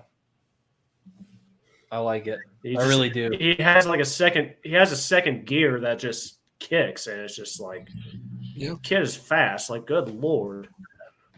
Yeah. I think he just gets disrespected for playing at Liberty. I think that's the only holdback on him. Yeah, he's a Lamar Jackson-esque. He's just gonna have to learn how to be more precise with his passing, but with his potential, with his legs, the intangibles. Exactly. So let me show you what happened here. You guys are gonna laugh. So Kyle and Jay, if you want to tag team on your pick, you can. And Matt and I will tag team on our pick for the pick 10 for the Jets. Go ahead. All right, listen. I think Garrett Wilson probably is a consensus number 1 receiver in the draft. So I could have made an oopsie. However, because he hasn't gone in my draft yet. But London does something different than the rest of the receivers does. He's not just a big-bodied guy. He definitely has speed to his game. He has quickness in his game. He's not a very good defined elite route runner yet, but he's only 20 years old. Like, he's going to get there. I know there's a lot being said about USC receivers in the draft. I was one of those guys that said, don't take a USC receiver. But Michael Pittman, last couple of years, right, or even last year, did really well for the Colts and a very good player for the Colts. I didn't really see that coming, but Drake London has a little bit of that in his game, but also he's a massive human being. Also, he doesn't drop the ball. Like, give a lot of credit to Mike Evans because I think that's who he could become. But even Mike Evans drops the ball quite a bit, or more than he should. Drake London, I think, even has more to his game potentially if he can, excel in his route running in his career. Because he is very fast as well. He's quick, and he can get open. And also he can make that 50-50 kind of jump ball. So I think London is a different receiver than a lot of these guys in this class. And that could mean you take him higher, or for some teams that might scare them. So I think the Jets won't be scared, though. I think we'll take London. I don't think the Jets will be scared either, but because when you look at, X's and Y's, he's an X receiver. He's an X receiver at heart, but he has the ability to move around, and he doesn't just create separation because he doesn't have blazing speed. He has to use footwork. He has to use, the push and pull. He has to be able to use his hands at the right time. He has to be able to cut, and he has the intangibles to be that guy. If you saw it, just because he played in the Pac-12 doesn't mean that he's not going to be a great wide receiver, because there have been some very good wide receivers that have come out of the Pac-12. There have been a lot of duds, but I look at his tape, and when he's in man coverage, because just about almost 50% of the coverage you'll see in the NFL level is press coverage. And against press coverage, he won. He had an 88.8 grade. So if you're looking at the potential of someone who can be a big body with sure hands that can create space for himself, whether it be at the short end level, he's not as elite as a short catcher, but medium, long range, put him on post route, corner routes, seeing through the middle, he can do it. And he can get that separation because he has the footwork and he has the knowledge to outsmart the guy who's across from him. He can read zone. So what's more to ask for of a wide receiver than a big body who's not just out there to try to get contested catches? He can actually put his hands out there and grab the ball. He can actually just do things. Yeah. Matt, I'll be really quick so you can talk Derek Stingley. Darrelle Revis Jr. was all I could think of for Stingley to the Jets. Jay kind of talked about it earlier because he had Stingley going way earlier to the Jets. But you need that charisma in New York. You got to come in there with something. And I'll tell you what, Stingley played at cornerback U. Like, that's, it should be also wide receiver U. But, cornerbacks that come out of LSU are pretty decent. And this guy is no different. He is a freak. I just don't think that his recent play was up to what everybody thought it should be. And I think that's what's going to cause him to drop a little bit, but he's not going to go outside the top 10. And that's why I had him going here. Good pick. Yeah. The same reasons for me. I see this kid, and I think you hit the nail on the head. I mean, it's Darrell Rivas 2.0. Listen, I mean, he's the ideal corner that you want in today's game. The size. I think he's 6'1". I think just shy of 200 pounds. Great speed, great strength. I mean, the length of his arms just. I mean, look at the picture for God's sake. The length of his arms are just unreal. I think massive. Jay alluded to it earlier. He has soft hands, which he can catch the ball with ease. And I think he would help out the Jets secondary, who has been struggling for years upon years now, and just make an immediate impact. And in my opinion, I believe he's the most talented corner, not defensive back, because I think Kyle Hamilton, is a better defensive back all around. But as far as corners go, I got to go with Stingley in this draft. Yeah, I like it. I can dig it. Let's go to pick 11.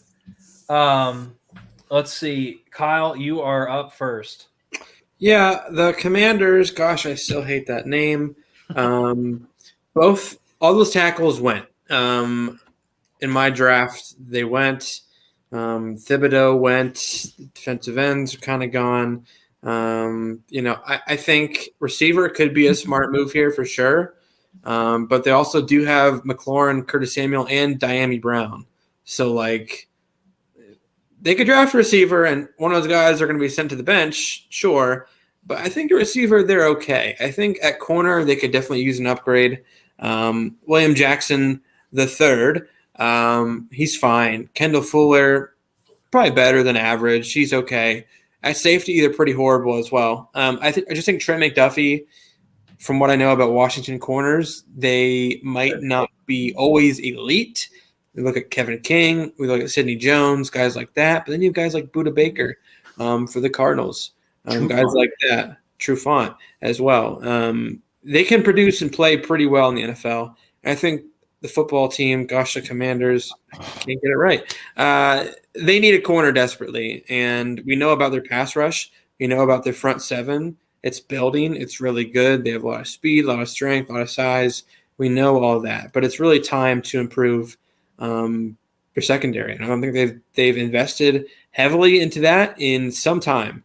I believe back in the day they had guys like Champ Bailey, a corner like that. They haven't had a guy like that in some time. So I think McDuffie's a solid pick here. I think you're right, Jay. I think he's a safe pick. But in my draft, Stingley and Gardner are already off the board. So I think McDuffie this is a prime spot for him. So I'm going to go McDuffie. I have to take Linderbaum. I don't think he's going to go much further. And like you said, they don't really value centers. But the nice thing about Linderbaum is he is very flexible in what he can play on the line. The only thing that's going to be a hard selling point is he is undersized. However, it's difficult to get somebody that could kind of play anywhere on the line and play it well. And Linderbaum can do that. And I think if you're the Commanders and you're not really sure what to do with your line, pick somebody that can be that kind of plug and play kind of guy. And he does it at a high level. Jay said that earlier. He could potentially almost be better than Evan Neal because he's had to do it at a smaller school and play kind of everything. So I just think if you're going to take a jock of all trade, you would take See what you did. I'm sorry, I had to. If you're going to take that, I think Linderbaum fits that bill perfectly. And the Commanders are still kind of scrambling for an image, a likeness thing. Why not take the what were they called back in the 80s with the Red Hogs, the big O linemen? Why not build into that and pull that back in with picking up a guy that can redefine your new franchise with your crappy Commander's name? See, there it goes. This is why I think Charles Cross comes off the board. This is where he came off my board, and Nice. It's hard to pass on him. It's hard to pass on a guy with that kind of ability. And like I spoke on him before, he had 68. He defended 68 pass rush attempts against Alabama and conceded not one. Not one. Pretty good. That's pretty good. That tape, you could sit there like, I could base everything I believe in this guy based on that one game, because he came into his own in 2020.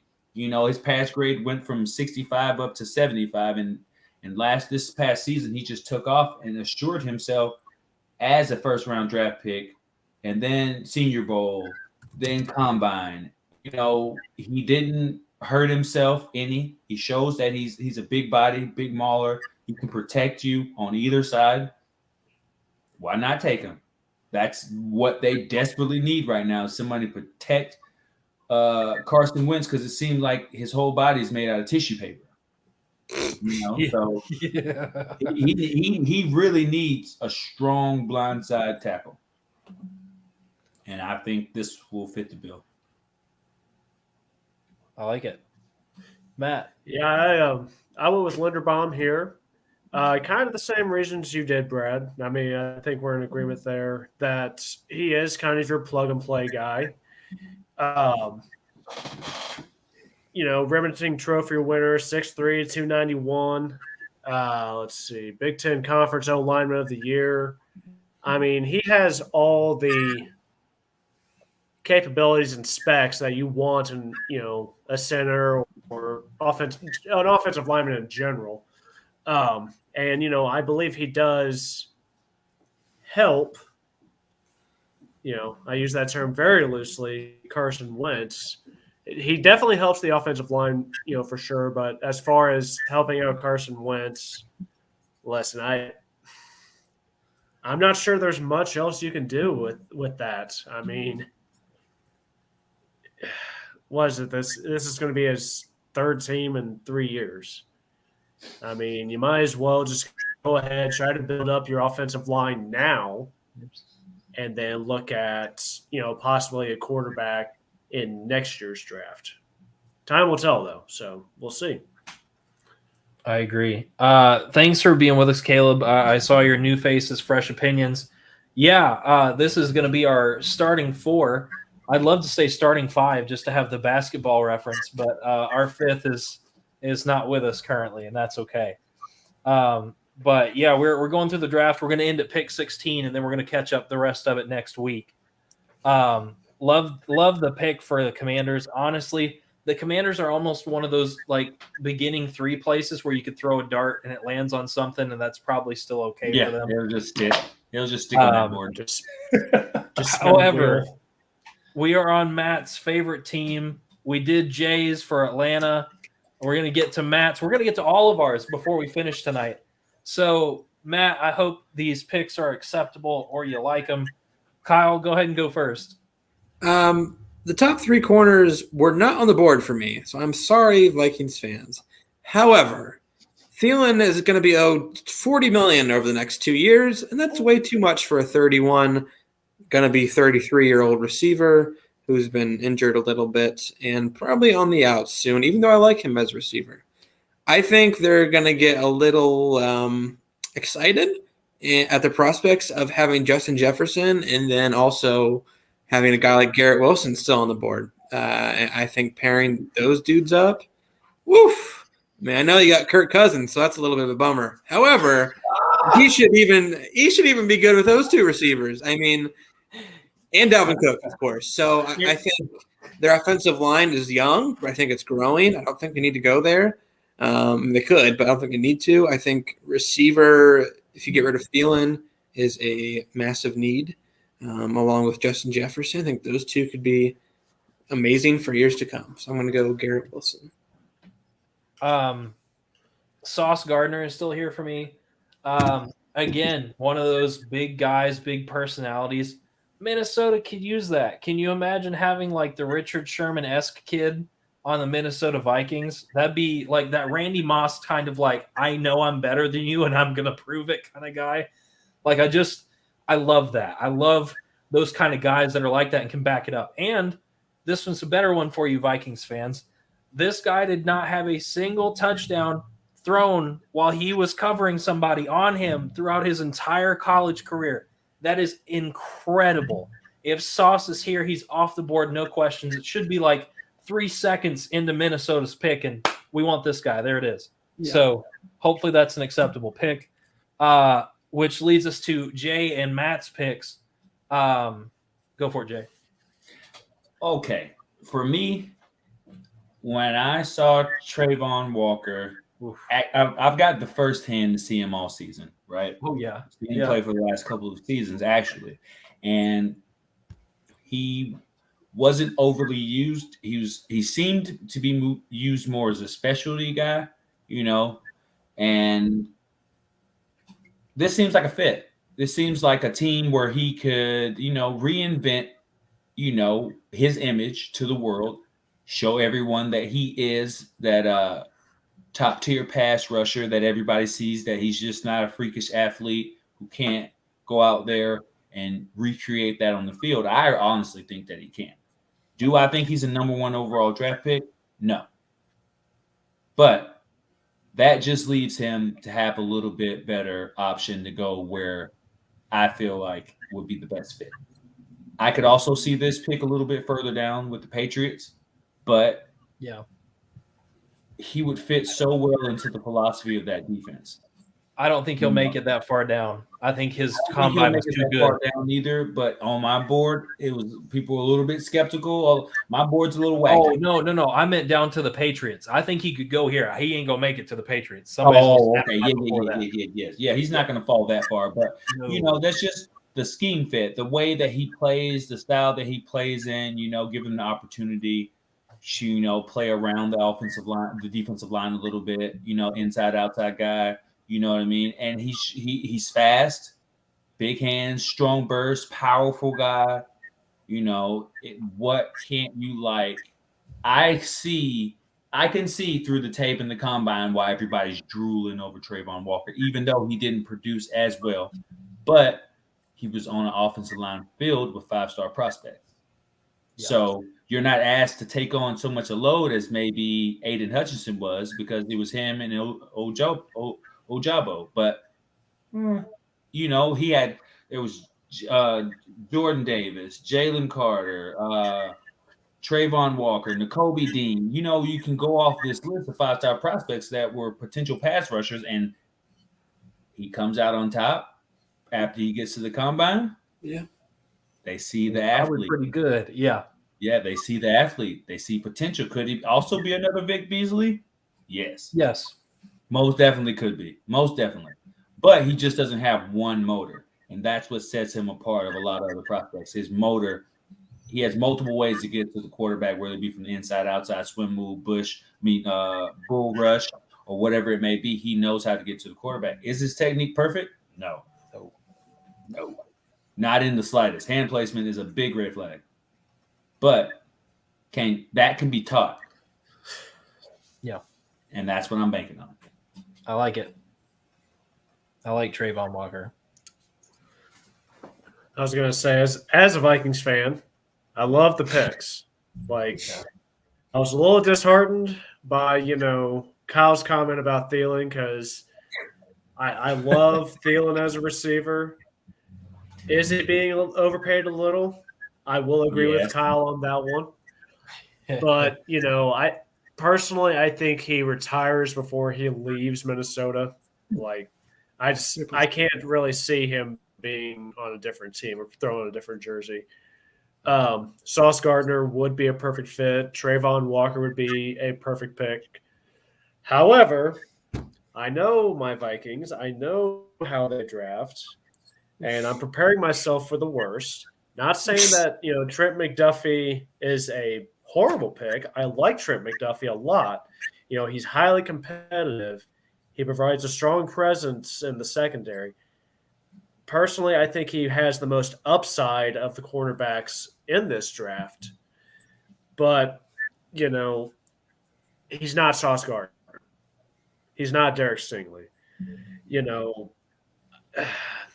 Listen, it's no secret. The Vikings defense, it needs a lot of help on the defensive line and the secondary.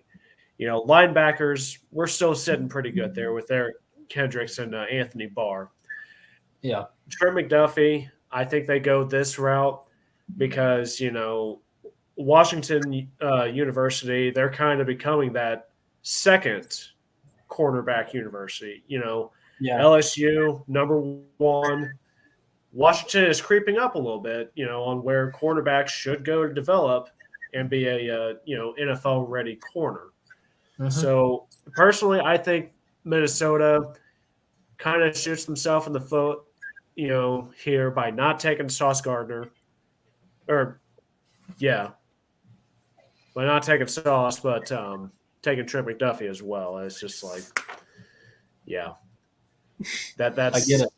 That's where I think they're going, in this draft. I get it. Or they'll trade back. I mean, they've done that in years past as well, and it's just like, oh, gee, thanks. Right, like, yay. We always run the risk of Atlanta doing the same thing. Yes. Yeah, so like I said, I prepare myself for the worst every year when the draft comes. Just like, well, let's see what we're going to trade back for. Yes. Let's see what's going to make me drink tonight. Let's see. There you go. Right. Yeah, exactly. Let's go to all of our favorite team, the Houston Texans. I'm kidding. I know we all don't like the Texans. Kyle, go ahead. You start us out here. I think Trayvon Walker is probably going to go before this. He definitely won't go past the Ravens because the Ravens could probably – if a guy's name was defensive end, if that was his literal name, the Ravens would draft him in the first round because that's what they do. They go after pass rushers, defensive ends. They love them. However, we're on the Texans, and I think Trayvon Walker probably won't go past here. He's never played pure defensive end in his life. The Georgia Bulldogs kind of stuck him everywhere on the defensive line. Much like a Clowney type in terms of doing everything, because Clowney's with the Browns, the Texans even, he played multiple positions because he can. I think Walker could do that for you, but I think his potential where you're going to see the most out of him is if you actually stick him at defensive end, where he rarely was with Georgia. And he has all the elite talent, elite tools in terms of athleticism to compete there. If you look at his spider chart, which is kind of like, the like kind of percentage or projectile of where he is and his height, weight, speed, arm length, all of that, like he can make a pretty good corner in the NFL based on that. So he definitely has all the athleticism in the world to be a really good defensive end. And in my draft, you have Kyle Hamilton kind of backing up that back seven and trying to hold that fort down. Now you add Trayvon Walker at defensive end. I mean, this Texans defense got a lot better in a very short amount of time. So that's my pick. I like it. If the Texans do not take one of these Ohio State wide receivers when they're staring them in the face, Davis Mills will throw 15 touchdowns and 30 interceptions for the Houston Texans next season. I'm sorry. Brandon Cooks is good, but when that's all you have to throw to, it ain't going to work out. It gets old. Yes. And like you said, Wilson is a do-it-all receiver. There you go. He can get open. He can do it all. Perfect. Help out poor little Davis Mills, who is going to have to go up against some really decent defenses this season. So, for me, I guess it's got to be Garrett Wilson because he's there, and I'm like, well, you got to throw to somebody. There you go. Which leads us to Jay and Matt's picks. Well, if you guys saw my draft board, a lot of the top edge rushers came off pretty quickly. But this guy from Purdue kind of stood out to me because he got overlooked a lot in this process, and he's recently gone up the draft board a little bit. He scores pretty high. He scores in the same range as your Trayvon Walker as far as pressures, pure pressures, true pressure. His run defense is not where it needs to be. He's not a three-down guy, and that's probably why he's pretty far down on the board. There's questions about his motor. There's questions about his intangibles, but the potential to have a high floor is good. To come in and have a guy who can come in, even if it's just specialty times, come in and rush the ball. But is it worth pick number 13? I think so, because I still think he has a lot of untapped potential. He's a big guy, more than one way of getting to the quarterback. That always pushes you up And when you're at the best, if you need everything, why not take a shot on the guy and double down? Take a shot on the guy and double down. I'm with Caleb. He does look like a monster. He is an absolute freak of an athlete. If you have not read up on George Karlaftis, go read it because he didn't start playing football until he was in middle school. Yes. And here he is. Like, that should tell you everything you need to know about Karlaftis. I love it. I'll let you guys go ahead, and I'm going to come back with my PFF grade on him. Okay, go ahead. Matt, go ahead with your selection here. So, I can't believe we're talking about Davis Mills still. But I'm going to go shake things up in the Houston Texans organization, much like I did with Seattle. And I think you should go with the dark horse, if you will, for this QB class. He throws a deep ball fairly well. Matt Corral does, which bodes well if you're Brandon Cooks because, he's definitely a deep threat. He's not afraid to tuck and run. I think that's good in today's game. Now, with that being said, though, at 6 foot even, he needs to learn to slide, and that he's not going to be able to run over NFL defenders. But yeah, I think this is your good option if you're the Texans organization. It's like I said, shake it up. I mean, you're kind of in that rebuilding mode anyway. You have been for the past couple seasons. Just go all in, see what you can do, see what works, what doesn't work, and go from there. I get that, but the only thing I would say that would be holding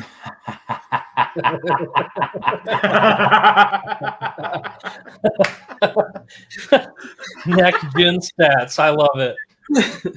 The only thing I'd say would be holding Matt Corral back is just bonehead plays. I agree with that. But that. Go ahead. Davis Mills wasn't a first-round draft pick. Do you think they really wanted to spend that on a guy when they already have someone they feel is serviceable? Because at this point, they didn't want Baker. They don't want Cam Newton. They feel like Jimmy Garoppolo's not in their realm of future either. So let me answer that question for you really quickly. Actually, yes, because this is a "What have you done for me lately" league. There you go. Okay, and you'll take whatever you can. If that guy can score more touchdowns than you, trying to move the needle. Yep. Yeah. Yep. Okay. That's what I was. Go ahead. Go ahead, Jay. Oh, I was just going to say, I think you do take a gamble and take Matt Corral here, just because it's almost like that. What else can I do? I mean, kind of mentality is just like what. Yeah, it's either this could work or this could not. I mean, any more now, your turnaround time for quarterback is 2 years? If he's not succeeding by then, you're like, all right, next best thing. Yep. Yeah, you work them deep. You get a 4 or 5 year rookie contract. You play them for 3 years. You wait till they get into the fourth. You find out if you're going to extend them. If they get extended, then you have some potential. But if you don't get an extension, that's granted if you're a first-round draft pick like him. You get a couple years. You get about 3 years. Maybe you change quarterbacks, but quarterbacks aren't getting the Alex Smith treatment. You know how Alex Smith bounced around for so long before he got to where he was at. Yeah, a lot of teams won't take that chance, aren't taking that chance because the windows for elite play in coaches and GMs' minds is a lot smaller than a player's potential. And that's the thing that worries me the most. But with our guy George, man, he's 6'2", 266, and his PFF pass rushing grade is a 90.6. Oh yeah. For a guy who didn't start playing football until he was in middle school, and he is born in Athens, Greece. Yeah, I love it. I love everything about him. Yes. All I was right. going to say the NFL Greek freak here in a couple years. Yeah, exactly. Let us move on to the Baltimore Ravens. I'm excited. I got who I wanted in my draft. Kyle, go ahead and start before I start pouring over how much I like my pick. Yeah, Jameson Williams, I think if he didn't get hurt, I think he could have easily been one of the first receivers taken. And he still might. Honestly, if you check Twitter, a lot of reporters are saying people are pretty high on Jameson Williams still, and that he's going to be healthy by the season start. So Williams is also another freak in this draft. His speed, his athleticism, the way he just literally runs by everybody, no one can catch him. He reminds you a little bit of Jalen Waddle coming out from last year. And I think Alabama produces good receivers. We've seen that. Yeah. I think the Ravens, they need dynamic playmaker. Like, I like Marquise Brown, I do. But as soon as he gets touched, he goes down. He does. Back to the tissue paper. Yeah, he does. And Rashad Bateman can be good, but he's not dynamic. I think he's a very good, serviceable number 2. I think he will be. But like your elite playmaker, especially with Lamar Jackson, just a guy that you can give it to him and let him go. They don't have that. They really do not have that. And they need someone like that. I think Jameson Williams, if you're trying to give Lamar Jackson some easy throws, some easy reads, some yaks, some yards after catch, Williams is the kind of guy to do that. Yeah. Jameson Williams all the way, baby. Yep. Here's where I'm going to disagree massively with everyone, I guess, except for Jay, because we picked the same thing. Look, the same kind of player. Look, I love Jordan Davis. When you got a 300 some odd pound monster that runs like a 4.78 in your 40-yard dash, that's blazing. That's blazing for a big boy. And if we know anything about the Ravens and their drafts, they will take defense. I don't care if they need a kicker. I don't care if they need a quarterback. They will take defense until they die. And I know that I want a receiver. We're not going to get one until probably round 2 or 3. And that's because we already spent a pick last year on Rashad Bateman. So they're not going to – I don't see them doubling down on another receiver. What they're going to do, because Calais Campbell is aging out and all those guys on the D-line are starting to hit like the wrong side of 30, what you're going to do is you're going to take in a big guy that's going to be the next do you guys remember Haloti Ngata? Mm-hmm. Like big man. And Jordan Davis just fits me as that kind of guy, but way better. And if you can get a better version of Ngata, you're going to take it. And it's going to be Jordan Davis. And as much as I hated that pick at first, I've grown to love it because I picked on Jordan Davis because we wrecked him in the first game in the SEC championship. And he looked like he was out of breath and all kinds of stuff. And I was like, yes. And then I saw him in the title game, and I was like, oh, there's Jordan Davis. I don't know what happened to you in game 1 against Alabama, but you showed up in game 2. You terrify me. I respect you. So for me, it's got to be Jordan Davis all the way. Let me get to the next slide. Sorry. There we go. Oh, yes. Devontae Wyatt. That is my guy right there. I like him. I like him as a player. I liked him right next to Jordan Davis with Jalen Carter. He's that guy who gets free and just creates havoc. And that's what you need. You need a balanced defensive lineman. I feel like he would set a lot of trends with how he goes about disrupting and collapsing the offensive line. If you need somebody to tag in with the nickel tackle or nose tackle, or you need him to play nose tackle, or you need him to play on the outside. You can do a lot of things with him. He's quick. He's got the intangibles to have good upside. And I just really feel like his quarterback pressures need a little help, need a little work, but if they can refine that, he can be a great overall player. Yeah. With the 84 pass grade, it's explosiveness. It's the ability to, when you tackle a guy, are you throwing your hands at him, or are you pulling him to you, or are you wrapping up, or are you creating solid contact, or you chest to chest type tackles, that old school Baltimore Ravens-y type of way of tackling. Like if you see Ray Lewis running through the line, coming at a player with reckless abandon, trying to just wreck him. and that's Devontae Wyatt. He did not get enough credit for how essential he was into defensive, even rotational pressure. This man took at least 70 pass defensive snaps per game. Who can do that? Who can consistently go out there and chug out those downs and just play hard like that? And not many guys, that's for sure. Baltimore definitely needs that. They need that.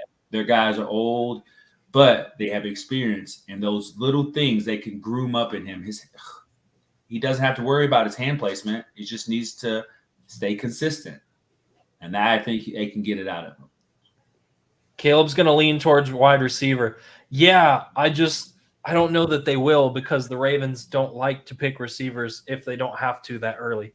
Yeah. But I get it. They need one desperately. Yes, we do, because we're going to keep wasting Lamar if he doesn't have anybody to throw to, which I'm guessing is Matt's point that he's about to make. I was going to say, I mean, you got to go to Olave here. Give Lamar Jackson a receiver. I mean, sure, you got Rashad Bateman last year. And, we didn't see him last year because, I think it was an ACL injury, wasn't it? For who? Why we didn't see him last year. Rashad Bateman. Oh, yeah, he had an ACL tear early. Yeah, so we didn't really get to see him last year. But I think your safe bet here, make a move or make the pick Chris Olave. I mean, listen, this Olave, there's a lot of upside to him. I believe before last year he was drawing comparisons to modern day Chris Carter, which that's one of my favorite all-time Vikings, and I could actually see it.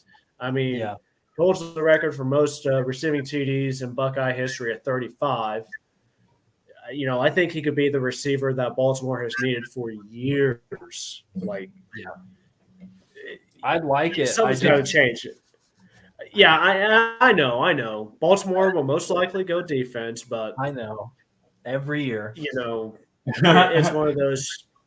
I feel like it's a trend I've been saying a lot. Shake things up a little bit. I mean, stop being complacent. Go make something. Make something or do something different. Exactly. Because they can try to play it safe and this is a deep wide receiver class, because there are still guys out there like Sky Moore or Wan'Dale Robinson, even though he's on the shorter side. There are still guys out there, Pierce, but he's more of a contested catch guy. I would go with the sure bets in the first round, to be honest, on wide receiver, because if you want to try to find a true number one guy, that's if they're trying to do that. Would they be trying to move on from Marquise Toilet Paper Brown? I think so. I hope so. I think they should. He's an early version of Julio Jones. So is AJ Brown. All those guys that just touch him. They're like touch and bust. You touch them and they just fall apart and crumble like a cookie. But I think that Chris Olave could really change how Lamar Jackson gets the ball out, and he's one of those guys that can just move around. It doesn't seem like it should work this way. He runs around and just creates this slight bit of separation and pulls those hands out, but he does it every time. And he's Keenan Allen, I would say very much like that. I think he's going to have a very long career of just getting open, catching passes, and putting up 1,000-yard years. He's probably not the most dynamic playmaking receiver I've ever seen, but I think if you want a guy to get open for Lamar, I'd pick him for sure. He's got the moves. Got the moves. Yeah, he does. All right, Kyle. We're on the first pick for the Philadelphia Eagles. Who would you take first? Listen, I'm doing what Howie Roseman would do because he's a wiener. So Jordan Davis. No, I like Jordan Davis. He's a unicorn. Trayvon Walker is probably the first unicorn in this draft. Jordan Davis is the second. Both Georgia boys. These guys at this height, this weight, they should be moving like that. That's freaky. That's God had a little fun creating these guys. You might be 350 pounds, but you're gonna run like a horse. Jordan Davis, I understand the hype, and along with that, the Eagles love taking defensive linemen.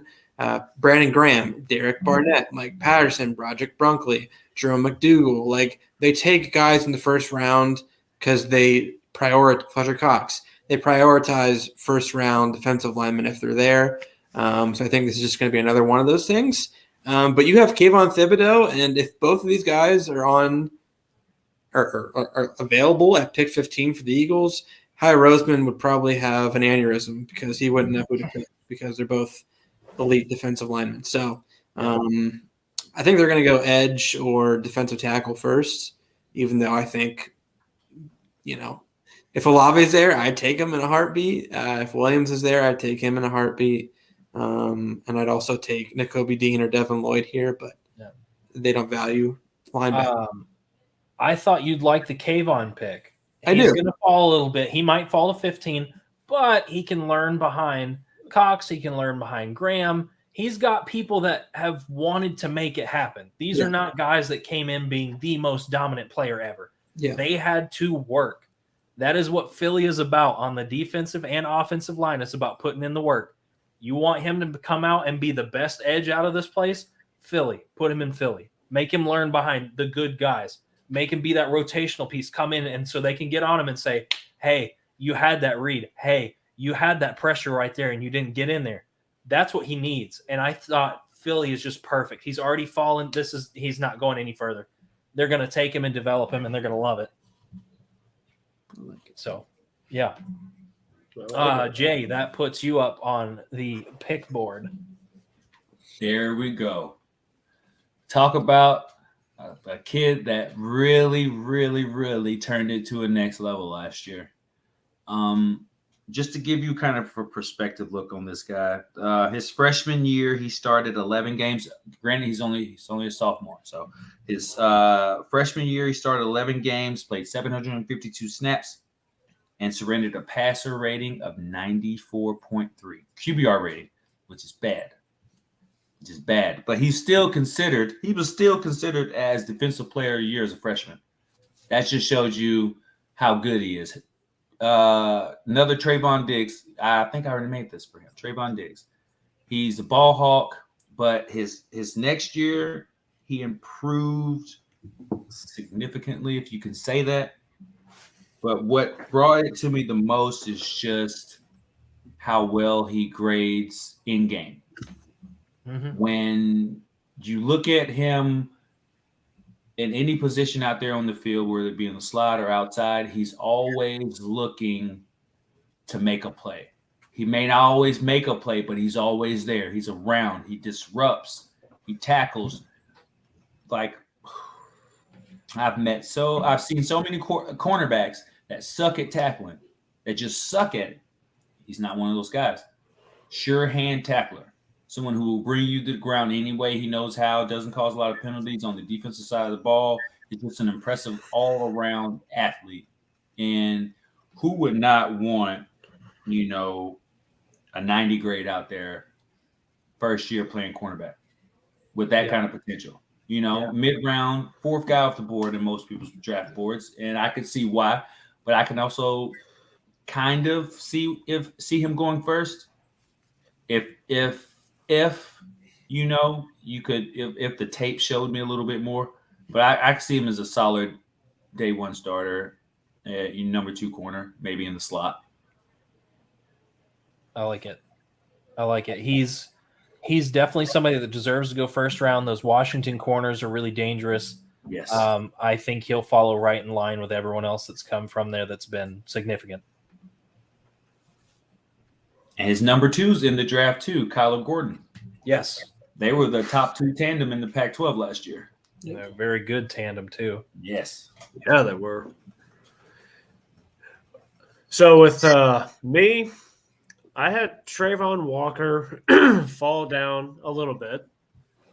Still top, 15 at 15.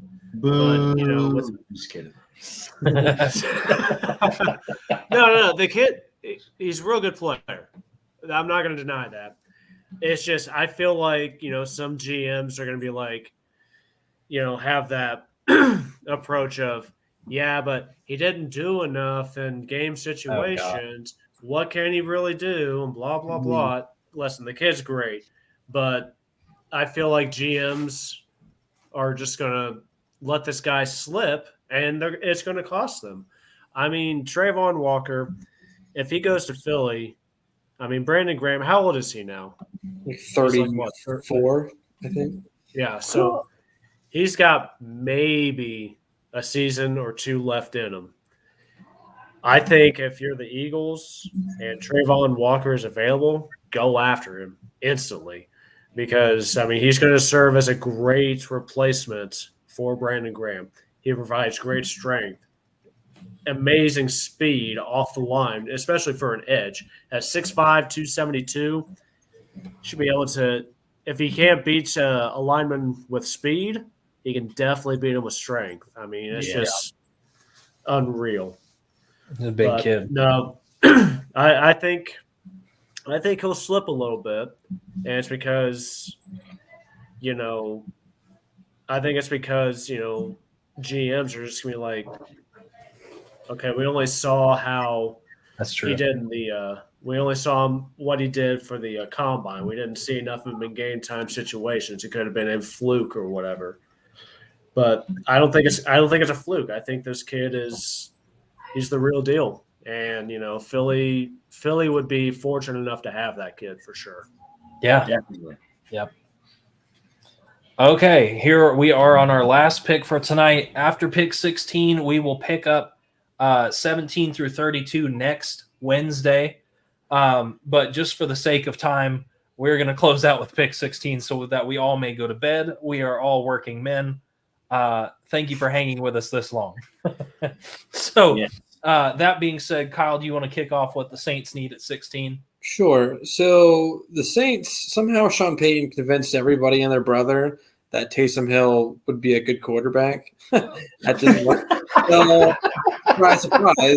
Like, of course it didn't work. He was decent for fantasy. Yeah, fantasy. And I think he's back at tight end now. So they need a quarterback. And it's pretty sad watching this offseason kind of unfurl because, like, they went after every kind of quarterback. And they're like, well, hey, Jameis, you want to come back and play? Like, they don't believe in Jameis Winston. It's pretty obvious. If they did, they would have signed him earlier. They have 2 picks in this draft. They got the one trade from the Eagles, so they have another first-rounder. I believe that's at pick 18, I think. Yeah. So, or pick 19. 19.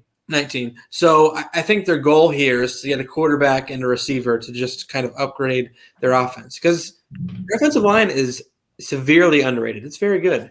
Kamara, if he's not in jail, I don't know what that whole situation is.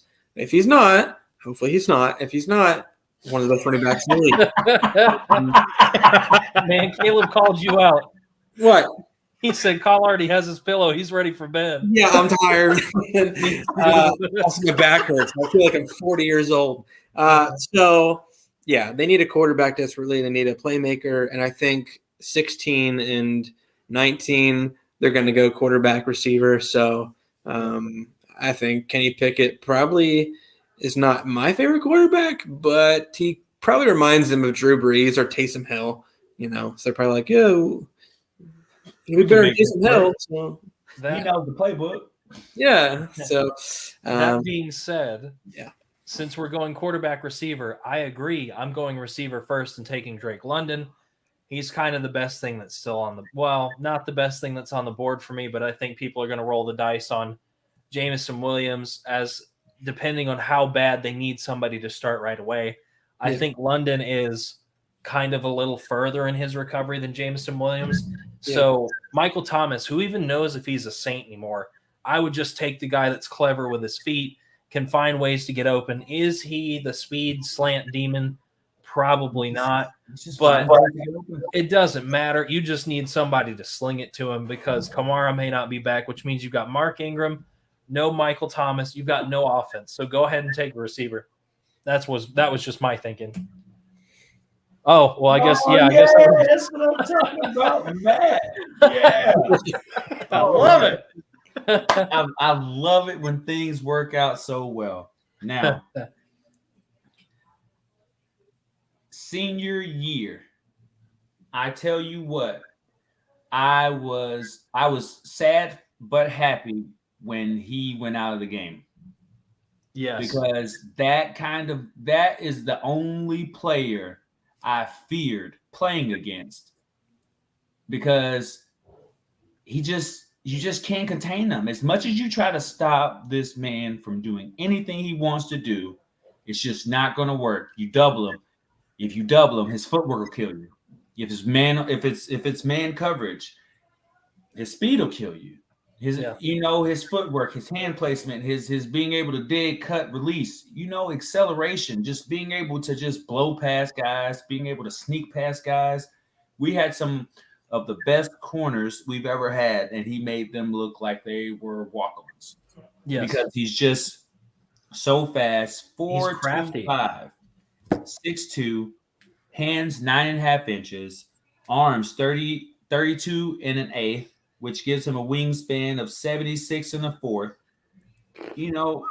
Short receiving grade, 90%.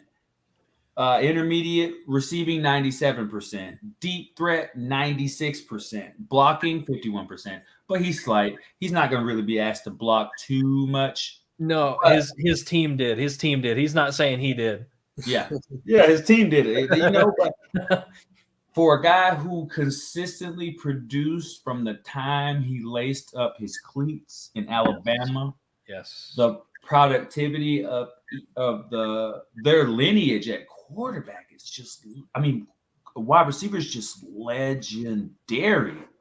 In the last 15 years, there has been so much product coming out of there that, I don't even have to mention Julio Jones, Calvin Ridley. We're still out on Jalen Waddle. Amari Cooper has done good things in the NFL enough to warrant being a legitimate wide receiver number one. The Slim Reaper, Devontae Smith. Yes. Now, the jury's still out on him, too. He needs to sure his hands up a little bit. Tide. Yes. But we take that support here. Jameson Williams doesn't have to do anything but just be healthy. Yep. I feel like that is the surest bet into bringing a 1-2 punch to I would not have picked. I don't like the Saints, obviously, because I'm a Falcon. So picking anything other than dirt for them was very hard for me. I wanted to so badly just pick dirt because they're dirt. But, I picked a smart pick for them, something that will really help expand their offense. Like you say, Mike Williams is probably, he hasn't played competitively in a year and a half. So who knows how much he still has left in the tank. He'll be 30 years old when the season starts. So you know what it's like for a 30-year-old quarterback. Why do I keep saying quarterback? Don't know why. I got quarterback on the brain. For a wide receiver, their shelf life is a little bit shorter. It's longer than a running back. But I just feel like they need to look for the next best thing. Take a page out of Atlanta's playbook. Go get your wide receiver of the future before you need him. Just hopefully he won't get in trouble with gambling too. Yeah. You got Davis Mills on the brain, Jay. That's why. There you go. Davis Mills, he's tortured. It's like a cancer to my brain. Every call this Davis Mills podcast. Davis Mills. All the quarterbacks are Davis Mills now. I'm telling you, he's gonna win the MVP this year. I hope so. Davis Mills. He's gonna calling it right now. I'm calling it right now. So, Case Keenum 2.0. There you go. No, Brad walked out. Honestly, I was surprised. No, Davis Mills MVP. Davis Mills MVP. The odds are 2,000. I'm surprised Brad's head could fit through that doorway as soon as someone said "Roll Tide." The whole screen there. It's unfortunate, but now we've moved down to 2 people in our podcast. No, I went with Jameson Williams because we've mentioned it a couple times now. Where's Michael Thomas? Right. We don't know what the status is with him. I think Jameson provides a lot, if not more, of the type of capabilities that Thomas provided. I think he's a great option for Jameis Winston, especially if you put him in the slot position, short routes, which with Jameis Winston, I don't think him throwing the ball down the field is a good option. So that's why, you kind of keep Jamison Williams On the a slant leash. routes. You just give him a lane and the guy finds, somewhere to run. It's just the footwork is just unreal. Like you can literally toss him the ball, a 10 yard, or like 10 yards out, and he'll run it for like 70. It's just like, this is insane. Like this type of agility mixed with speed, it shouldn't be humanly possible, but it is with this kid. And, you all touched on it already with Alabama's, product for wide receiver. They just keep turning them out. We keep seeing a lot of good receivers come to the NFL, that are products of Alabama. Mm-hmm. And I think that trend doesn't fall short with Jamison Williams. There we go. And just to update on Michael Thomas, he restructured his contract in the end of February this year. So he is set to make his 2022 return after being off for 2 years. And he says he has something to prove. You guys should check out his Twitter. It's pretty funny.